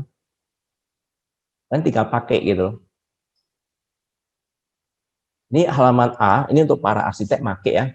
Dari side plane, saya udah susunkan untuk kalian 3D visual arsitekturnya, udah saya susunkan untuk gambar-gambar kerjanya ya. Kita bicara gambar kerja, dia tadi langsung keluar ya. 3D visualnya semua keluar, floor plan-nya, kalau kalian udah nyusun floor plan-nya, gitu. Ini udah ada spek-spek material, kita bisa langsung buat dokumen tender dengan sangat cepat itu. Misalnya untuk ruangan-ruangan juga bagi yang udah pakai Revit udah tahu ya cara kita bisa pakai room gitu. Nah, ini ruang apa? Misalnya ruang tamu, misalnya. Yang ketik aja ya. Luasan ruangannya langsung keluar sendiri 186 meter gitu. Misalnya ada pembagian ruangan ini berbeda dengan ruang sebelahnya, kita tinggal blok aja room separation, langsung mengecil ruangannya ya. Nah, dan seterusnya. Terus yang paling penting kan konsultan MOP kan biasa buat stop kontak saklar ya. Ini mungkin saya mau kasih lihat juga template saya itu saya udah bangun selama hampir 3 tahun lebih ya, udah langsung 4 tahun. Jadi ini bukan hasil kerja satu malam, tapi hasil kerja saya selama 4 tahun. Jadi ini udah saya riset, saya kembangin banyak sekali gitu loh. Satunya untuk bagaimana konsultan MOP itu lampu itu dikerjakan dengan gampang. Di bagian sistem sini ada apa ya, mechanical, electrical equipment gitu. Nah, misalnya kita klik AC gitu, klik AC gitu, habis itu stop kontak socket ya, atau switch itu, socket and switch. Nah, kelihatan ya nih. Nah ini stop kontaknya ya, kelihatan simbolnya gitu. Kita mau narik stop kontak, ukurannya ini udah ada ukuran kecil, sedang dan sebagainya, tinggal klik-klik aja semua. Terus simbol-simbolnya kan biasa gambar kerja itu biasa ada ketinggian stop kontaknya berapa ya. Nah ini tinggal diklik aja. Ini udah ada sistemnya, udah saya buat. Ini yang kecil aja kita buat, small. Nah, ini kan 154 ya. Saya turunkan menjadi 120 misalnya. Ini bukan sekedar angka aja ya, tapi ini betul-betul langsung integrasi dengan 3D-nya gitu. Jadi 3D-nya betul-betul ada gitu barangnya. Nah, ini ketinggiannya langsung berubah gitu. Misalnya kita buat jadi 50 atau 60, dia akan turun. Secara otomatis. Lihat nih, turun kan. Nah, jadi waktu di render itu juga kelihatan itu barangnya. Dan ini barangnya. Kita zoom. Ini stok kontaknya. Nah, jadi integrasi langsung kan. Baik itu lighting, material, semuanya integrasi. Jadi kita nggak habis waktu lagi begitu ada masukan stok kontak, kita mau tampilkan stok kontaknya, ya kita harus render ulang di software lain, itu nggak ada lagi gitu. Bahkan material stok kontaknya tinggal ganti aja gitu. Misalnya kita kasih material, kita ketik aja black, PLACK. Bahkan material udah main ketik aja semua gitu. Black, kita ketik aja langsung otomatis materialnya berubah jadi black gitu.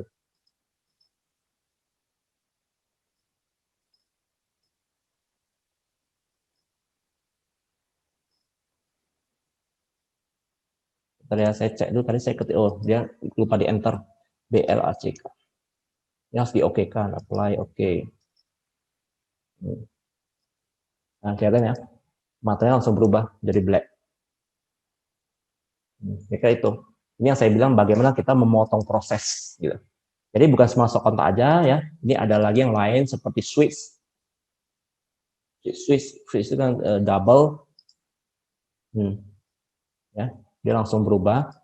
Kita klik aja langsung berubah. Di sini juga gambarnya bentuknya juga langsung berubah jadi switch double. Ketinggian juga langsung berubah tadi yang udah kelihatan di Dena tadi kan floor plan, ini ketinggian menjadi 60. Oke. Terus lantai 2 dan sampai lantai 10 udah disusun di sheet-nya semua ya. Terus tampak samping udah tersusun, tampak timur, barat dan sebagainya, potongan-potongan itu juga udah tersusun kian itu. Jadi kalau kita ingin mendetailkan area-area tertentu, mungkin area ini mau kita detailkan untuk detail dari curtain wall-nya dan sebagainya. Kalian bisa tinggal call off gitu, klik di sini, kalian double klik aja, udah muncul detailnya. Tinggal ditarik ukuran. Ya, seperti ini ukurannya.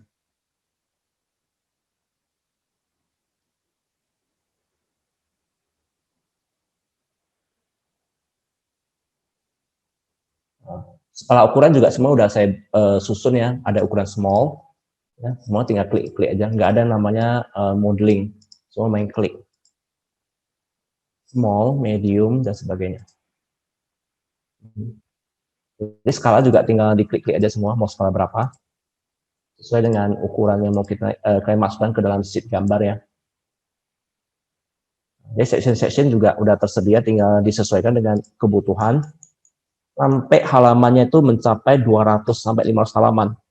BQ wall, bill of quantity ya, kebutuhan kita udah menghitung RAB yang di Excel gitu. Dinding yang kalian pakai itu tadi ada bridge pattern 1, bridge wall 15 cm, roster 1, ini dan sebagainya. Ini langsung volumenya keluar. Panjang, area, volume, bahkan kita bisa masukkan harga satuan, langsung keluar total harga untuk membangun sebuah dinding gitu.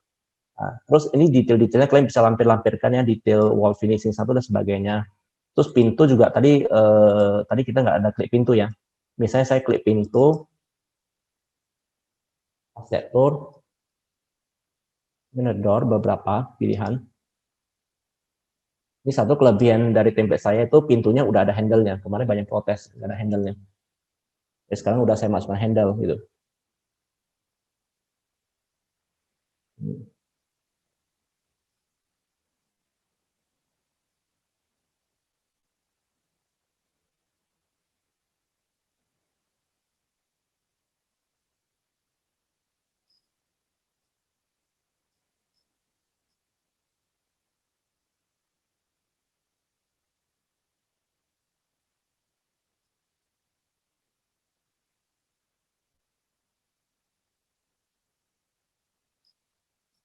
Ini handle-nya udah saya masukkan ya. Materialnya langsung juga udah keluar sendiri, kalian bisa ganti sendiri nanti materialnya gitu. Ini ukuran pintu juga sesuai dengan standar yang biasa dipakai di Indonesia ya, terutama yang percaya dengan Hong Shui, ukuran pintu yang ada Hong Shui-nya udah saya masukkan juga. Jadi detail pintu juga akan keluar sendiri di bagian BQ wall, BQ door, jumlah pintu yang dimasukkan, dia juga keluar sendiri, jumlah pintunya, jenis pintunya, ukurannya, detail P-nya, dia udah keluar, tinggal sesuaikan aja dengan kebutuhan kalian ya. Demikian juga dengan jendela ya. Kalau ada kalian masukkan tadi jendela, otomatis dia akan keluar. Tapi karena nggak dimasukkan, dia kosong gitu. Dia integrasi langsung. BQ curtain glass juga ya.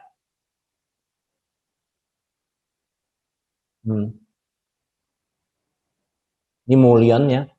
Tahu mullion itu apa ya? Kaca itu kan ada frame-nya itu, aluminium. Nah, dia juga udah keluar panjangnya. Udah keluar semua. Sampai BQ curtain wall yang tapak kaca tadi, terus detail pintu, jendela sampai ke bawah. Kalau ada masukan plafon, ceiling, itu juga akan keluar sendiri. Di bagian B, ini untuk para konsultan MOP. Jadi MOP itu bisa pakai bagian ini untuk mulai menggambar MOP-nya, daktinya segala macam. Mereka bisa susun di sini. Yang C, dengan B, yang C lebih kepada interior designer. Terus yang D itu lebih kepada konsultan struktur. Yang E itu kepada konsultan landscape gitu. Jadi daftar halamannya itu kalian bisa lihat di bagian halaman 0 itu overall drawing list ataupun kita lihat yang drawing list untuk ARC ya. Jumlah halaman ini juga semua otomatis ya, dia nggak usah nyusun capek-capek. Kalau software lain kan kita nyusun satu-satu. Nanti kalau ada revisi nyusun balik gitu. Ini nggak, dia otomatis akan keluar sendiri. Setiap ada nambah sheet baru, dia otomatis akan keluar sendiri. Data halaman, nama sheetnya semua akan integrasi semua.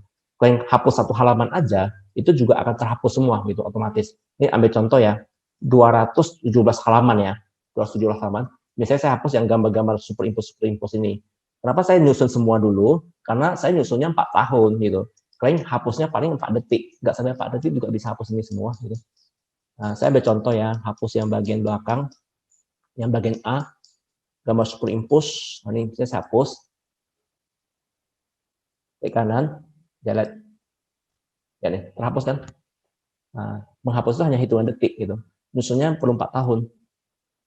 Jadi itu sangat membantu kalian sih untuk mempercepat proses menyusun DED ya, untuk segera jadikan dokumen tender, ditenderkan ke kontraktor. Dan next level setelah ini yang kita lakukan adalah integrasi file ini dengan kontraktor. Ya kontraktor itu kita nggak perlu lagi ngeprint gambar kerja ke mereka. Itu yang saya butuhkan, kontraktor yang berpikiran out of the box, bagaimana bisa menerima teknologi 4.0 ini. Ya mereka itu nggak perlu lagi sebentar-sebentar minta diprintkan ke AutoCAD atau Comfort AutoCAD, bahkan diprint ke PDF ataupun jadikan print out gitu. Nah, mereka nggak perlu lagi, mereka hanya perlu pakai kacamata AR, VR, mereka udah bisa lihat gambar kita. Habis itu pakai handphone udah bisa melihat gambar kita secara real time gitu. Ada perubahan apapun juga di sini, otomatis si kontraktor akan menerima perubahan itu. Nah, di situ sih yang mau saya sampaikan, bagaimana saya udah jelaskin ya, sekitar hampir 2 jam ya, bagaimana production line itu dari LOD 100 yang dari konsep-konsep kasar itu sampai ke tangan kontraktor, sampai endingnya itu ini akan diserahkan kepada owner. Filenya akan diserahkan ke owner, itu nggak akan berubah. Saya tinggal share aja, misalnya owner minta, tolonglah kemarin gambarnya direkap dikirim ke saya gitu misalnya, udah nggak ada perubahan lagi kan. Saya tinggal klik kanan, share ke alamat email owner. Selama ini kan kita nyimpan di komputer kita seringkali terbakar lah, rusak lah, kena virus lah, terhapus lah datanya. Apa yang terjadi? Kita bingung nyari file yang lama gitu kan. Sering kita WhatsApp owner, sorry ya, kita cari lagi ya, lagi nyari filenya masih ada nggak tertinggal gitu. Sekarang nggak ada lagi, karena kita udah nyimpan semua di cloud. Dia tinggal taruh alamat email owner, file ini akan terus berlanjut sampai ke tangan owner. Karena yang memberi tugas kan owner. Dari gambar tanah halaman kosong sampai jadi, dari kertas kosong sampai jadi bangunan sangat detail, sampai superimpos, sampai as-built drawing, itu udah diserahkan kepada owner kembali, karena mereka yang bayar kita. Nah itu yang mau saya sampaikan, saya rasa itu aja yang materi hari ini yang mau saya jelaskan ya, tentang kelebihan BIM template versi 3 saya, 5.3. Oke, saya serahkan kembali ke moderator, ke Pak Denny. Ya, terima kasih Pak Tony. Untuk share screen-nya bisa dimatikan sebelumnya. Ya. Oke. Nah, terima kasih Pak Tony atas pengenalan template Rapid versi 5.3. Nah, di mana di era revolusi industri 4.0 ini, nah, segala sesuatu itu harus lebih praktis dan efisien ya Pak ya. Dan Ya, untuk metode desain sekarang ini memang harus BIM ya Pak ya, supaya bisa lebih ke multidisiplin gitu, tidak ada pengulangan, tidak ada miss dalam proyek. Mungkin kalau miss masih ada ya Pak ya, tapi memperkecil ya Pak ya. Ya, Miss, biasanya kan proyek itu kan banyak ya terjadi perubahan di lapangan, penyesuaian. Biasanya Miss itu pasti ada gitu. Tapi kita udah meminimalisir sekecil mungkin karena kita udah melakukan namanya superimpose. Gambar itu udah kita gabung antara arsitek, struktur, MEP, kita gabung dalam bentuk 3 dimensi kan. Jadi kita udah mendeteksi kemungkinan apa yang akan terjadi di lapangan, kita udah prediksi dengan sangat hati-hati gitu. Jadi biasanya sangat sedikit. Iya.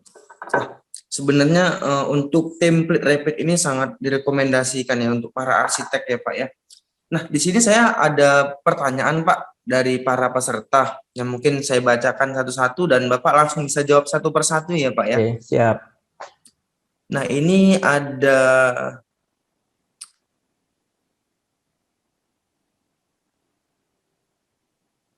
dari Ibu Fadila ya, Fadila Rais. Halo Pak Tony, pemaparan materinya yang amat menarik. Izin bertanya sekali Pak, konsultan arsitek enggan menggunakan BIM Rapid karena sudah memiliki standar drawing.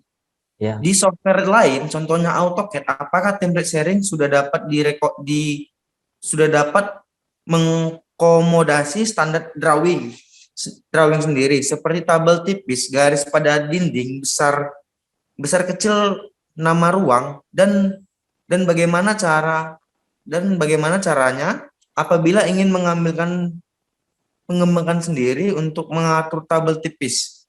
Nah, ini mungkin pertanyaannya juga ngambang ya Pak ya. Saya juga Ya, saya udah ngerti apa yang dia maksud. Ya, coba bisa dilempangkan Pak dari pertanyaannya Pak. Oke, saya jawab langsung ya. Saya share Yes, screen lagi. Pertanyaan bagus ya. Memang semua arsitek itu punya idealisme ya, punya standar bersama, punya standar sendiri dan nggak mau ngikut yang lain itu. Itu saya juga ngalami itu. Ya saya berusaha buat template saya ini supaya bisa diterima oleh multidisiplin. Tapi saya nggak bisa pungkiri memang banyak arsitek punya standar sendiri. Kita ambil contoh paling simpel itu COP-nya. COP gambar udah tahu apa itu ya COP gitu. Jadi semua arsitek itu suka membuat COP sendiri gitu. Nah, contohnya COP yang mood board ini aja, ini saya kumpulkan berdasarkan pengalaman saya melihat COP-COP para arsitek. Ada arsitek dari Thailand, arsitek dari ini, dari itu, habis itu kumpulan orang-orang branding. Saya melihat polanya apa? Mereka selalu menaruh logo di bawah, logo klien. Nah, ini logo kecil ini ya. Jadi saya menyusun template ini berdasarkan pola-pola itu. Jadi saya melihat berbagai sumber, berbagai referensi, habis itu saya lihat pola-pola yang mirip. Dan selalu ada satu pola yang mirip-mirip gitu. Pola itu contohnya logo itu selalu begitu, ya, selalu taruh di bawah gitu. Logo untuk mengapresiasi owner, untuk memuliakan si owner gitu. Supaya ini kan pokoknya si owner gitu. Logonya kita sebagai arsitek justru ditaruh kecil di halaman satu aja gitu. Itu yang saya lihat polanya, itu saya baca gitu ya. Contohnya saya taruh di label contoh konsep. Wah nih, nah, ini logo saya sebagai arsitek saya taruh di sini kecil gitu. Justru logo owner dibesarin di sini di halaman depan. Ini namanya strategi untuk memuliakan si owner gitu. Ini bagus banget owner merasa memiliki proyek ini. Terus untuk kop gambar itu, misalnya kop gambar ya. Kita cari gambar yang agak sedikit kosong mungkin. Ini bisa di skala gitu, skala bisa dengan atur 200 misalnya. Oke. Untuk kop gambar, saya membaca berbagai sumber ya, termasuk sumber dari Jepang ya. Orang Jepang itu kan terkenal dengan minimalismenya gitu, yang simple, nggak ribet gitu. Jadi saya juga membaca pola dari Kementerian PUPR gitu. Pola mereka itu selalu sama. Pertama, halaman harus besar. Ini judul halaman. Karena kan orang kalau di lapangan itu kan membuka lembar kerja itu sangat cepat itu. Karena kondisi lapangan itu kan sangat panas, berdebu, banyak yang mau antri bertanya gitu. Jadi kita buka halaman itu kencang-kencang, gitu. Jadi waktu buka halaman kencang-kencang itu, sering sekali kalau halamannya kecil-kecil nggak terbaca, miss, lewat. Kenapa saya kasih warna merah? Tanggal revisinya. Ini kan otomatis dia nge-save sendiri tanggal revisinya. Karena kalau nggak kasih merah, orang sering lupa ini tanggal berapa di gambar ini. Kita sering sekali ngambil gambar yang salah. Ini udah gambar revisi yang kesekian gitu loh. Kita masa pakai lagi. Nah, contohnya nih, kasih stempel warna merah. Ini level apa nih? Gambar approving drawing, apakah ini cuma LU 100, apakah ini udah for drawing, for construction drawing, atau ini cuma for tender drawing. Nah, itu kenapa dikasih stempel? Biasanya kalau di gambar itu kan stempel tuh. Nah, itu. Jadi ini standar-standar ini bisa kalian kembangkan sendiri. Contohnya ya, kalian tinggal double klik ini kan kalian punya kop sendiri. Misalnya font tulisannya kalian punya standar sendiri. Ini kalian nggak suka banyak multidisiplin di sini, kalian hapus aja gitu. Ini tinggal dihapus. Kayak saya sering bilang kan, menghapus itu hanya hitungan detik, nyusun ini perlu waktu 3-4 tahun. Karena ini hasil riset gitu, hasil nunggu gambar dari berbagai multidisiplin misalnya gitu. Karena nggak semua orang mau berbagi kan filenya kan. Nah, saya kadang-kadang ada yang berbagi, saya coba kembangin gitu. Nah, contoh seperti ini, saya hapus, ini misalnya kalian nggak mau pakai ini sesuai dengan yang kalian standar kantor kalian, misalnya kayak gini ya, standar kantor kalian, habis itu saya tinggal share balik gitu, load to the project. Nah, kembali ke misalnya proyek contoh ya, nih. Oke. Begitu kalian load to project, override all, tadi kan saya udah jelasin ya, sampai, kalau nggak salah sampai 500 halaman ada nih gambar ini, 500 halaman.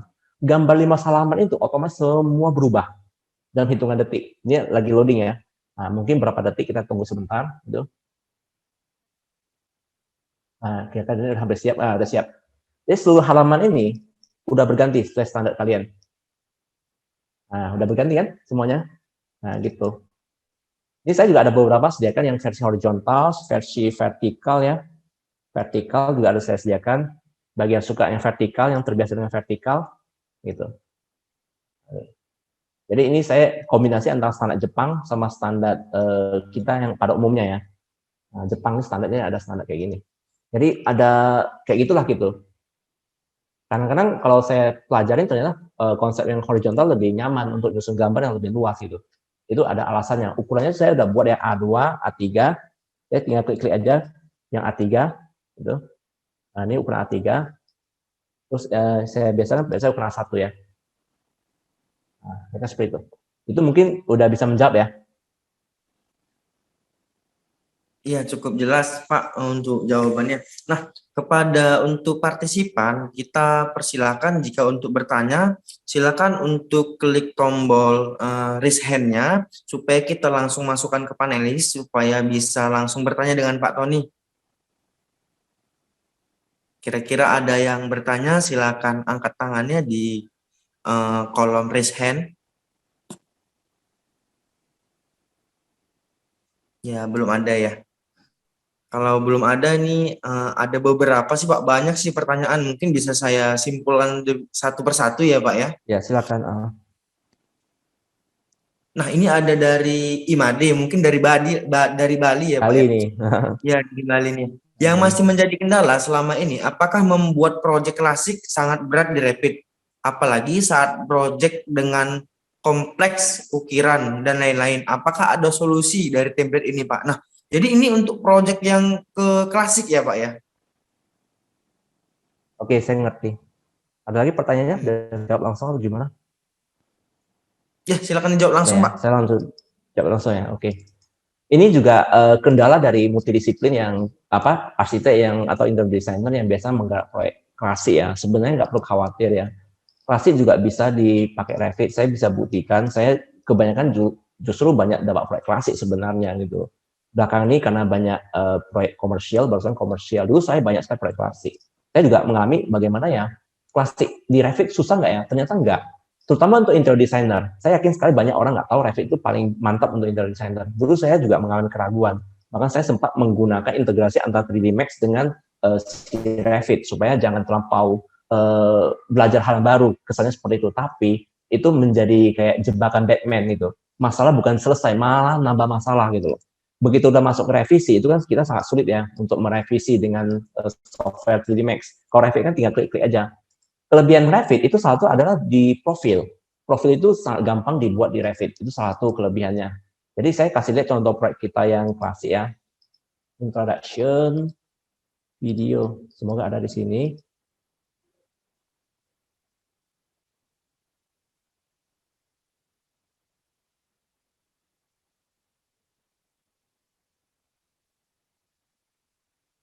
Ini satu contoh proyek kita yang klasik.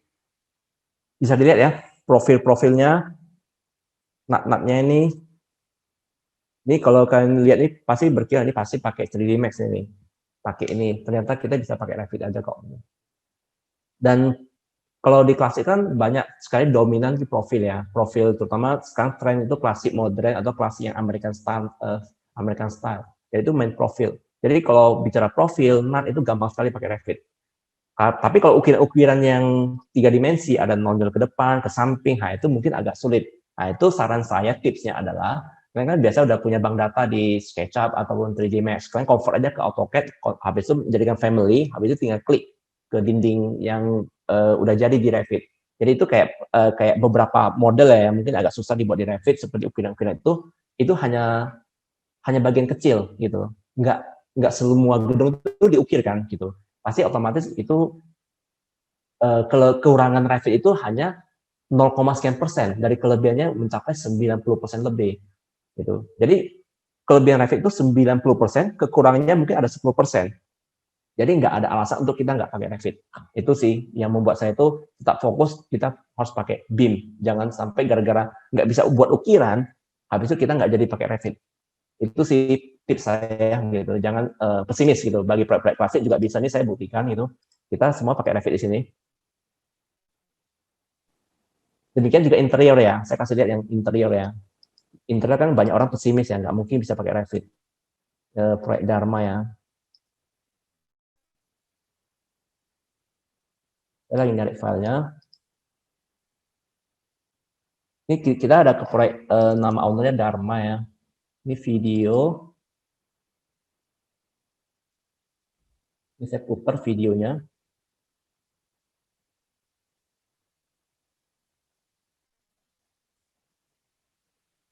Jadi full interior pakai Revit. Bukan cuma interior sih, seluruhnya lah. Termasuk struktur, MAP, lighting, semuanya pakai Revit.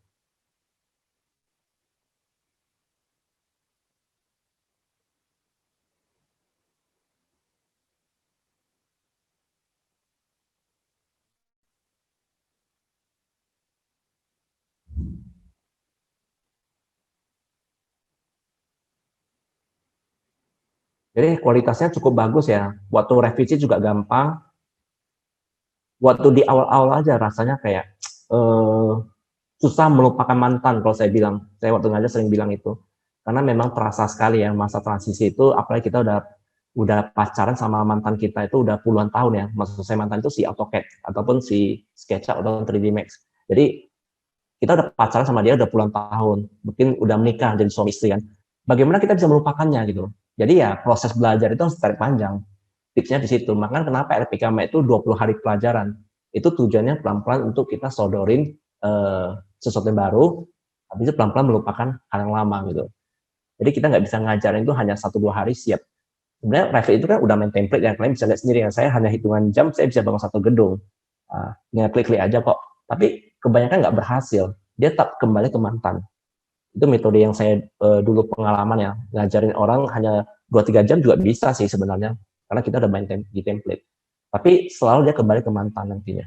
Begitu dia udah ketemu, nggak punya solusi ya, nggak ada yang mentoring dia akan kembali. Tapi kalau udah kita pelan-pelan sodori ilmu BIM selama 20 hari, pelan-pelan dia pasti akan bisa menerima. Ini contoh yang interior.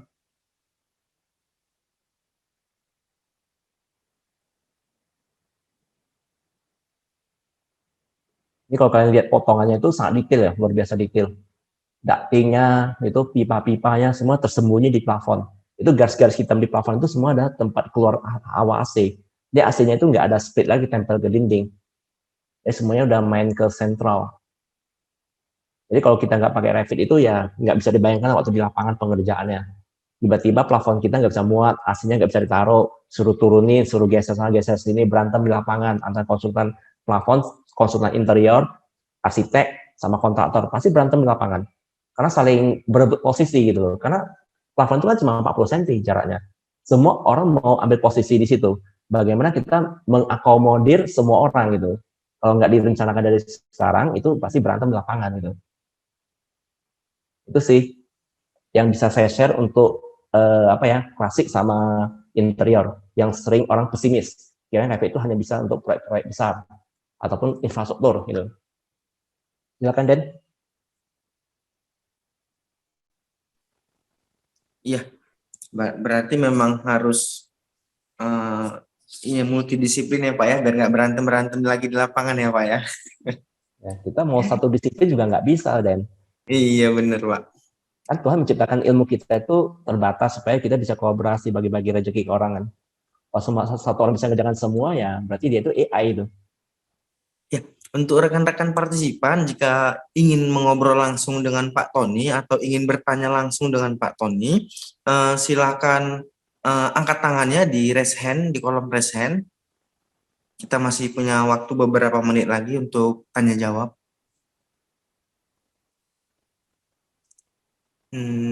Kita tunggu sampai 1 menit ke depan untuk mantan LPK Mat jika ingin menanyakan apakah versinya dari versi 5.2 bisa di-upgrade ke 5.3 Pak atau mendownload ulang Pak gitu.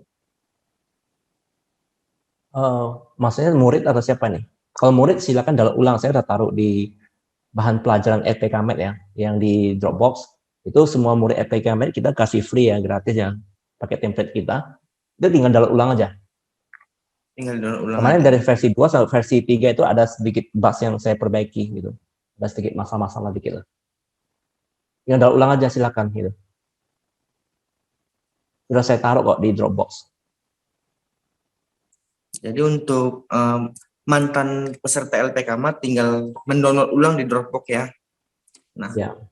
untuk yang belum mengenal Rapid, yang belum mengenal LPK, nah bisa juga menghubungi nanti tim marketing kami yang akan WhatsApp atau menghubungi Bapak Ibu terlebih dahulu. Nah, untuk template Rapid ini apakah nanti akan ada versi berikutnya ya Pak ya? Ya ada. Pasti ada ya. Nanti untuk Pasti ada. perkembangan Gitu. Karena hampir setiap minggu saya update terus loh. Hampir setiap minggu. Jadi kalau kalian murid RPK Med, tinggal download ulang aja. Kalian ada proyek baru, kalian download ulang aja dari website ya. Jangan pakai yang versi yang sebelum udah kalian download. Karena hampir setiap minggu saya update. Karena waktu saya mengerjakan proyek itu kan saya menemukan, aduh salah. ini lagi. Aduh, materialnya nggak keluar lagi. Aduh, ini terus saya sempurnakan terus itu. Yang mana nih? Jadi yang versi 5 sekarang nanti akan muncul versi 6, versi 7, 8 dan seterusnya.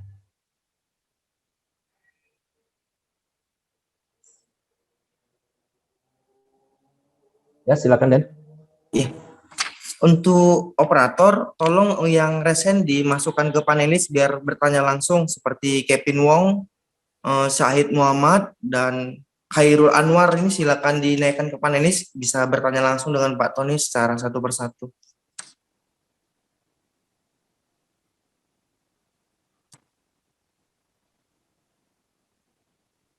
Ya, siang Pak. Ya, siang. Ini mau nanya masih yang berhubungan dengan interior di Revit ya. Ya. Biasanya seperti plugin meja, kursi, dan aksesoris lainnya kan di Revit itu sangat sedikit. Benar. Jadi itu pihak MAT itu memodeling sendiri atau ada dapat dari website-website lain gitu? Dan seperti misalnya handle pintu gitu, modelingnya itu apakah pihak MAT memodelingnya sendiri? Oke. Oke, Saya terima jelaskan kasih langsung Pak. ya. Oke. Oke Pak. Oke.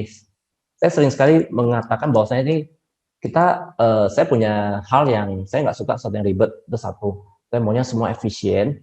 Jadi saking efisiennya itu saya nggak pernah meeting sama tim. Ya tim itu udah autopilot. Jadi saya itu bukan, kalau perbandingan antara MRT sama angkot, apa bedanya? Kalau MRT tidak menunggu penumpang. Ada penumpang, nggak ada penumpang, dia tetap jalan. Jadi penumpang yang ketinggalan, silakan tunggu MRT selanjutnya, gerbong selanjutnya. Ya. Kalau di angkutan kota ya, dia selalu nunggu penumpang. Nah, jadi untuk menciptakan konsep MRT yang ingin saya bangun seperti itu, jadi saya nggak mau menunggu penumpang gitu. Saya terus mengembangkan. Kalau di tim saya MRT ya, di saya ada namanya BIM kami ya. Nah, ini BIM kami, saya ada folder khusus untuk tim saya, namanya BIM kami. Di sini sudah ada plugin, misalnya no brand ya, yang ada brandnya ya. Kita bilang no brand dulu, no brand yang ada interior misalnya meja, table. Kamu kan nanya kan kita ngembang sendiri atau gimana? Sebenarnya yang kita lakukan adalah dua hal. Satu, mengambil yang udah ada kita kembangin ataupun kita modeling sendiri. Tapi 70% kita semua modeling sendiri. Jadi apakah itu sulit dengan Revit? Itu gampang sekali gitu. Kalau bagi yang sudah terbiasa ya. Jadi proyek kita banyak nih, tim kita ada sekitar 20 lebih ya. Masing-masing kan punya case sendiri ya, setiap proyek ya, beda-beda. Contohnya nih, kitchen setnya punya Wita misalnya, kita namanya Wita gitu. Dia dikerjakan oleh si VK. Jadi VK itu kan saya lihat, ini bagus nih. Udah, saya sebagai orang yang, kan tadi saya bilang tim saya itu di kondisi medan perang. Kalau saya ini kondisi lagi kayak, bukan medan perang sih, lebih tepatnya kayak pengamat bola gitu. Mereka itu lagi main bola. Mereka lagi main bola, nggak ada waktu untuk mengembangkan template, atau nggak ada waktu untuk mengembangkan family. Mereka lagi sibuk nembak sana, nembak sini, lagi di medan perang, atau sibuk nendang bola gitu. Saya sebagai pelatih atau pengamat bola, saya bisa melihat secara global. Karena saya punya waktu yang santai gitu, karena saya mengembangkan template untuk dikembangkan, saya mengembangkan senjata untuk dipakai oleh tim saya. Jadi kalau saya lihat senjatanya ada kurang, misalnya dipakai oleh tim saya seperti ini, bagus nih saya lihatnya. Udah saya ambil, saya jadikan family gitu loh. Nah, itu yang saya lakukan. Jadi kelebihan template ini kan bisa semua barang yang kalian buat di modeling Revit itu bisa dijadikan family. Kalau mungkin bagi yang bingung ya, Revit itu apa disebut family? Family adalah produk yang kalau di SketchUp mungkin plugin ya, atau plugin diambil dari SketchUp warehouse ya, kalian ya. Nah, seperti itu. Ataupun kalau di 3D Max mungkin kayak Evermotion yang menyediakan kursi, meja dan sebagainya, itu bisa dikembangin ya. Nah, itu contohnya seperti itu. Jadi semua barang yang udah kalian buat modeling, saya bisa edit family-nya ya, saya sempurnakan family-nya karena kondisi kalian lagi medan perang, pasti nggak sempat ngutip selalu detail, saya kutip-kutip, habis itu saya save gitu, save as menjadi family baru, saya simpan di Dropbox saya yang tadi itu. Nah, saya simpan, ini otomatis bisa diakses oleh seluruh tim. Jadi seluruh tim itu mengambil dari sini aja gitu, tim saya ya yang udah terintegrasi sama saya, termasuk tim-tim yang sekarang udah ada integrasi sama saya itu arsitek dari Bandung, ya beberapa arsitek juga akan nyusul. Sekarang udah ada 3-4 arsitek gitu. Jadi berbagai arsitek yang ingin gabung ke ekosistem kami, silakan pakai family-nya. Ini family yang boleh kalian pakai bersama, karena saya udah relakan untuk dipakai bersama. Contohnya kayak meja ini, ada meja meeting box ya. kayak meja makan kan susah didapat ya di plugin ya. Nah, ini saya udah masukkan ke sini gitu loh. Ini akan banyak sekali bertambah terus gitu, family ini gitu. Jadi dengan banyaknya family ini, waktu proses desain interior itu main klik-klik aja gitu loh. Jadi nggak heran kalau desain interior itu hanya hitungan menit, bahkan hitungan jam udah selesai satu desain itu. Karena semuanya udah bermain dengan template seperti main Lego. Nah itu. Jadi bukan cuma gedung aja, bahkan interior designer, kita sebagai interior designer juga bermain secara template. Jadi itu mungkin bisa menjawab apa yang ditanya ya. Jadi semua family itu kita buat sendiri sebenarnya, cuman kita kan udah ekonomi sharing. Kita juga menggunakan ekonomi apa ya? Team sharing istilahnya, bahasa team sharing. Jadi ekonomi sharing, ada team sharing. Jadi di sini kita udah saling berbagi gitu loh. Maka saya lagi nyari kontraktor yang mau berekonomi sharing. Nah, kontraktor berekonomi sharing kan jarang ya, gitu. Jadi kalau ada kontraktor berekonomi sharing, kita bisa kolaborasi untuk mengembangkan ekosistem kontraktor. Jadi sekarang kita juga akan integrasi dengan para supplier ya. Saya juga akan maksa mereka para pabrik yang memproduksi barang untuk berekonomi sharing dengan para arsitek. Jadi itu akan sangat bagus sekali untuk kemajuan teknologi produk mereka gitu nantinya gitu. Kita bisa jadi arsitek yang menciptakan produk untuk mereka. Jadi family ini kita juga akan coba kerjasama sama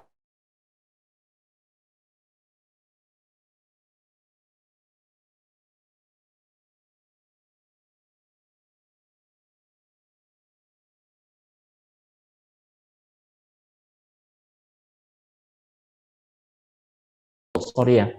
Udah tadi suara saya nggak keluar ya? Oh sorry. Barusan aja kok. Barusan tertutup ya suara saya. Ada yang nutupin mungkin ya nggak sengaja ya. Barusan aja. Oke untung lah. Saya diingatkan sama apa orang. Jadi ekonomi sharing saya benar ya. Oke.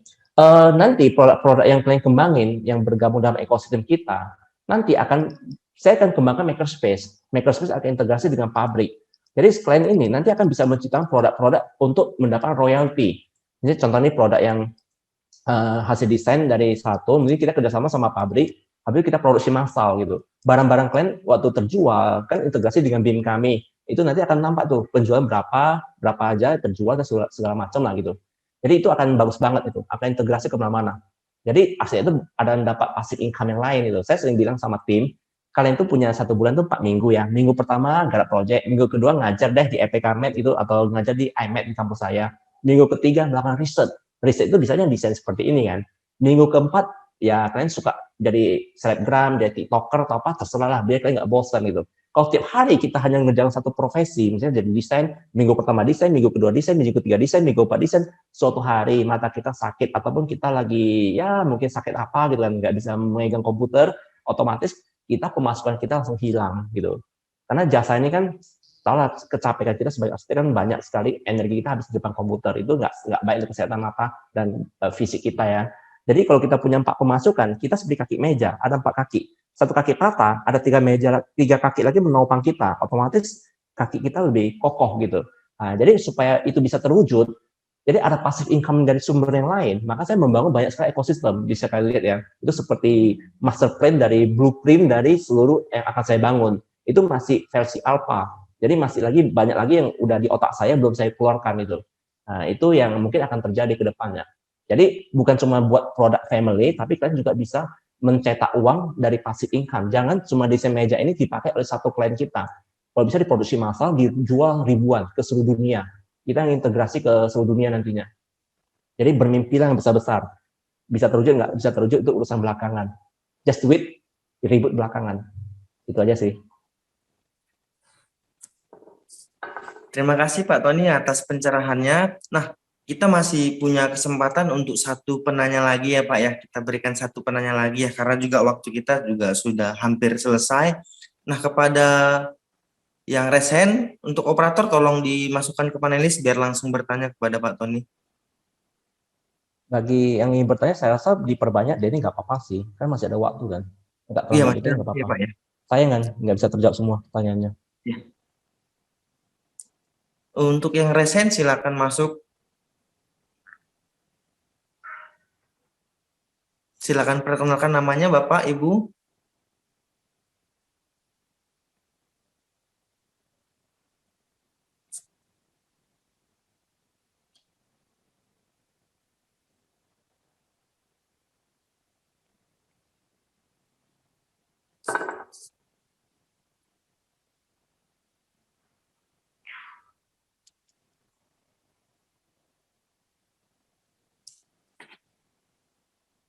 Ya, untuk para peserta, Nabob. Nah, untuk Pak Nabob, silakan bertanya. Silakan bertanya langsung ke Pak Tony. Pak Nabob ini adalah murid kita angkatan Iya, pertama. Pak Nabob B1 ya, Pak ya? Ya, B1. Gimana kabarnya Pak Nabob? Iya. Halo Pak, apa kabar Pak? Coba bisa sekali ini banyak saksi nih. Coba testimoni dulu Pak Nabob. Apa yang terjadi setelah kamu belajar di LPK Med? Testimoni Pak. Testimoninya ya saya sekarang lebih enjoy sih Pak. Lebih enjoy nikmatin hidup gitu. Karena Nggak udah dikejar, keluar dari lingkaran setan Pak yang udah dulu keluar. Ya, ya. yang dulu tiap hari kita harus ngedesain desain aja gitu. Sekarang Saya lihat saya Bapak lebih juga sangat enjoy. aktif ya. Ya, Bapak juga aktif di IG ya. Saya lihat, wah, karyanya sebentar ada gitu. Jadi banyak ya murid-murid kita atau setelah belajar itu jadi lebih produktif gitu. Silakan Pak. Ya Pak, saya mau nanya, misalkan file data lama itu saya pakai versi 4.0 ya, template-nya. Ya, Ketika saya update ke versi 5.3, itu ah, project project yang lama itu rusak nggak Pak filenya? oke. Bapak Karena udah kan buat sempat buat gambar kerja? eh, ada. Nah, Oh, kalau misalkan material itu kan ada yang kita rubah ah, di drive D-nya. Nah, itu apa terintegrasi yang ke update atau gimana itu Pak? enggak sih, saya udah ubah posisi material di dengan nama folder baru. Karena kemarin itu saya kan pakai nama 3D Max ya, folder atau material apa gitu kan. Jadi material-material itu saya rasa kurang efektif dan berantakan gitu loh. Jadi waktu di versi 5 ini saya ngutip banyak sekali material itu hampir 1 minggu lebih hanya ngutip material doang. Namanya saya ganti, saya sesuaikan gitu. Jadi ya kalau belum sempat buat gambar kerja itu masih bisa dipindah ke template versi baru. Tapi kalau udah sempat buat gambar kerja dan udah jalan proyeknya ya agak sayang sih. Ya nanti untuk proyek baru aja Pak, pakai template baru. Kalau itu sih, kalau material memang yang lama karena posisinya berganti ya, ya akan missing itu material-material yang lama gitu. Tapi demi Oh, kebaikan berarti juga ya, kita karena harus kalau nggak, kita harus update yang baru juga Pak ya? kalau update kan tahu caranya Pak, tinggal pindah aja filenya di sinkron, Revit Oh link. iya, sinkron. Nah, caranya pakai link. Jadi tinggal masukkan ke situ. Itu mindahkannya sebentar aja kok gitu. Jadi material-materialnya mungkin yang akan missing gitu beberapa. Tapi kalau material yang lama nggak akan missing, yang udah Bapak masukkan. Tapi material baru ya, yang namanya sama itu mungkin akan missing gitu. Karena posisinya udah saya pindah ke Drive D, Revit, material Revit di situ yang baru. Di situ sih perbedaannya gitu. Sekarang tim Bapak ada yang tim struktur nggak? Oh, sekarang saya lagi coba gencar untuk rekrut tim baru sih Pak, baru Oh, pengenalan, tapi ada beberapa yang tertarik, tapi ya masih masih pada sibuk dengan mantan yang lama lah Pak. mantan yang lama. Makanya kalau ada tim yang mau dilatih, ada kirim ke LPK Med. Terus kita Senin ini kita buka BIM struktur. Jadi bagi yang ingin belajar, yang timnya udah ada ingin upgrade skill ya ke struktur, jadi integrasi dengan BIM struktur itu boleh daftar nanti ke marketing gitu. Bagi yang ingin belajar. Baik Pak, cukup sih Pak pertanyaannya. Ya, oke. Silakan Dan, yang lain. Ya, Pak, template ini ada pertanyaan nih, mungkin masih mahasiswa ya, ada dari Vika. Template ini bisa langsung terinstall di Revit atau memang kita harus download lagi gitu, Pak? Oh, download. Download lagi Jawabannya ya? adalah harus download. Ini bukan bawaan standar dari Revit. Kalau Revit bawaan standar itu nggak ada template. Revit tidak mengasih template ke kita, jadi otomatis kita harus download. Karena template ini saya kembangkan sendiri gitu, bukan bawaan standar. Jadi kalau kita biasa menginstal Revit, itu memang ada template-template bawaan standar. Dari seluruh dunia ada tuh, dari Jepang, dari Singapura. Tapi kalau kita download, itu juga sangat standar sekali, sangat dasar lah gitu. Nggak bisa dipakai lah untuk project. Tapi dari Indonesia belum ada gitu. Jadi kita, karena mungkin pengguna Revit Indonesia kan sedikit ya, si Autodesk belum fokus di Indonesia, jadi belum dimasukkan ke jadi standar gitu. Jadi semoga saja nanti makin banyak udah bisa dijadikan standar gitu, udah ada standarnya maksudnya. Untuk downloadnya bisa apa ya? Bisa buka dari website saya, Mad Design School ya. Saya ada sediakan di sini, cuman berbayar ya. Kalau kalian jadi murid LPK Med akan dapat gratis gitu. Tapi kalau bagi yang udah pakai Revit tapi nggak mau belajar di LPK Med, kalian bisa beli langsung di Mad Design School atau hubungi marketing kita ya. Nah, di Mad Design School di bagian riset ya, saya ngembangkan riset juga di sini. Kalian bisa cari apakah sistem di manajemen template. dengan Nah, software di sini saya udah ada taruh sih. Kalian bisa download. Oh, ngerti Tapi berbayar gitu.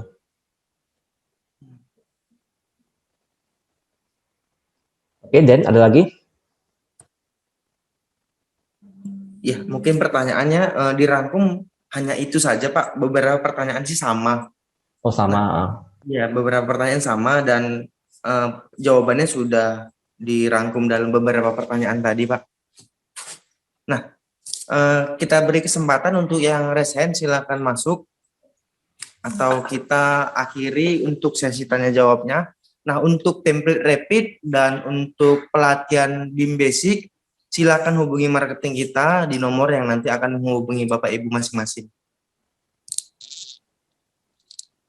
Ya, baiklah. Sepertinya sudah tidak ada lagi pertanyaan tentang tentang template ini. Terima kasih Pak Tony atas tanya jawabnya. Terima kasih juga untuk sosialisasi template-nya. Semoga bisa berguna, semoga bisa menjadi referensi dalam berarsitektur, juga dalam mengembangkan metode-metode desain di masa yang akan datang. Nah, kepada Mbak Dina, kami persilakan untuk mengakhiri acara ini.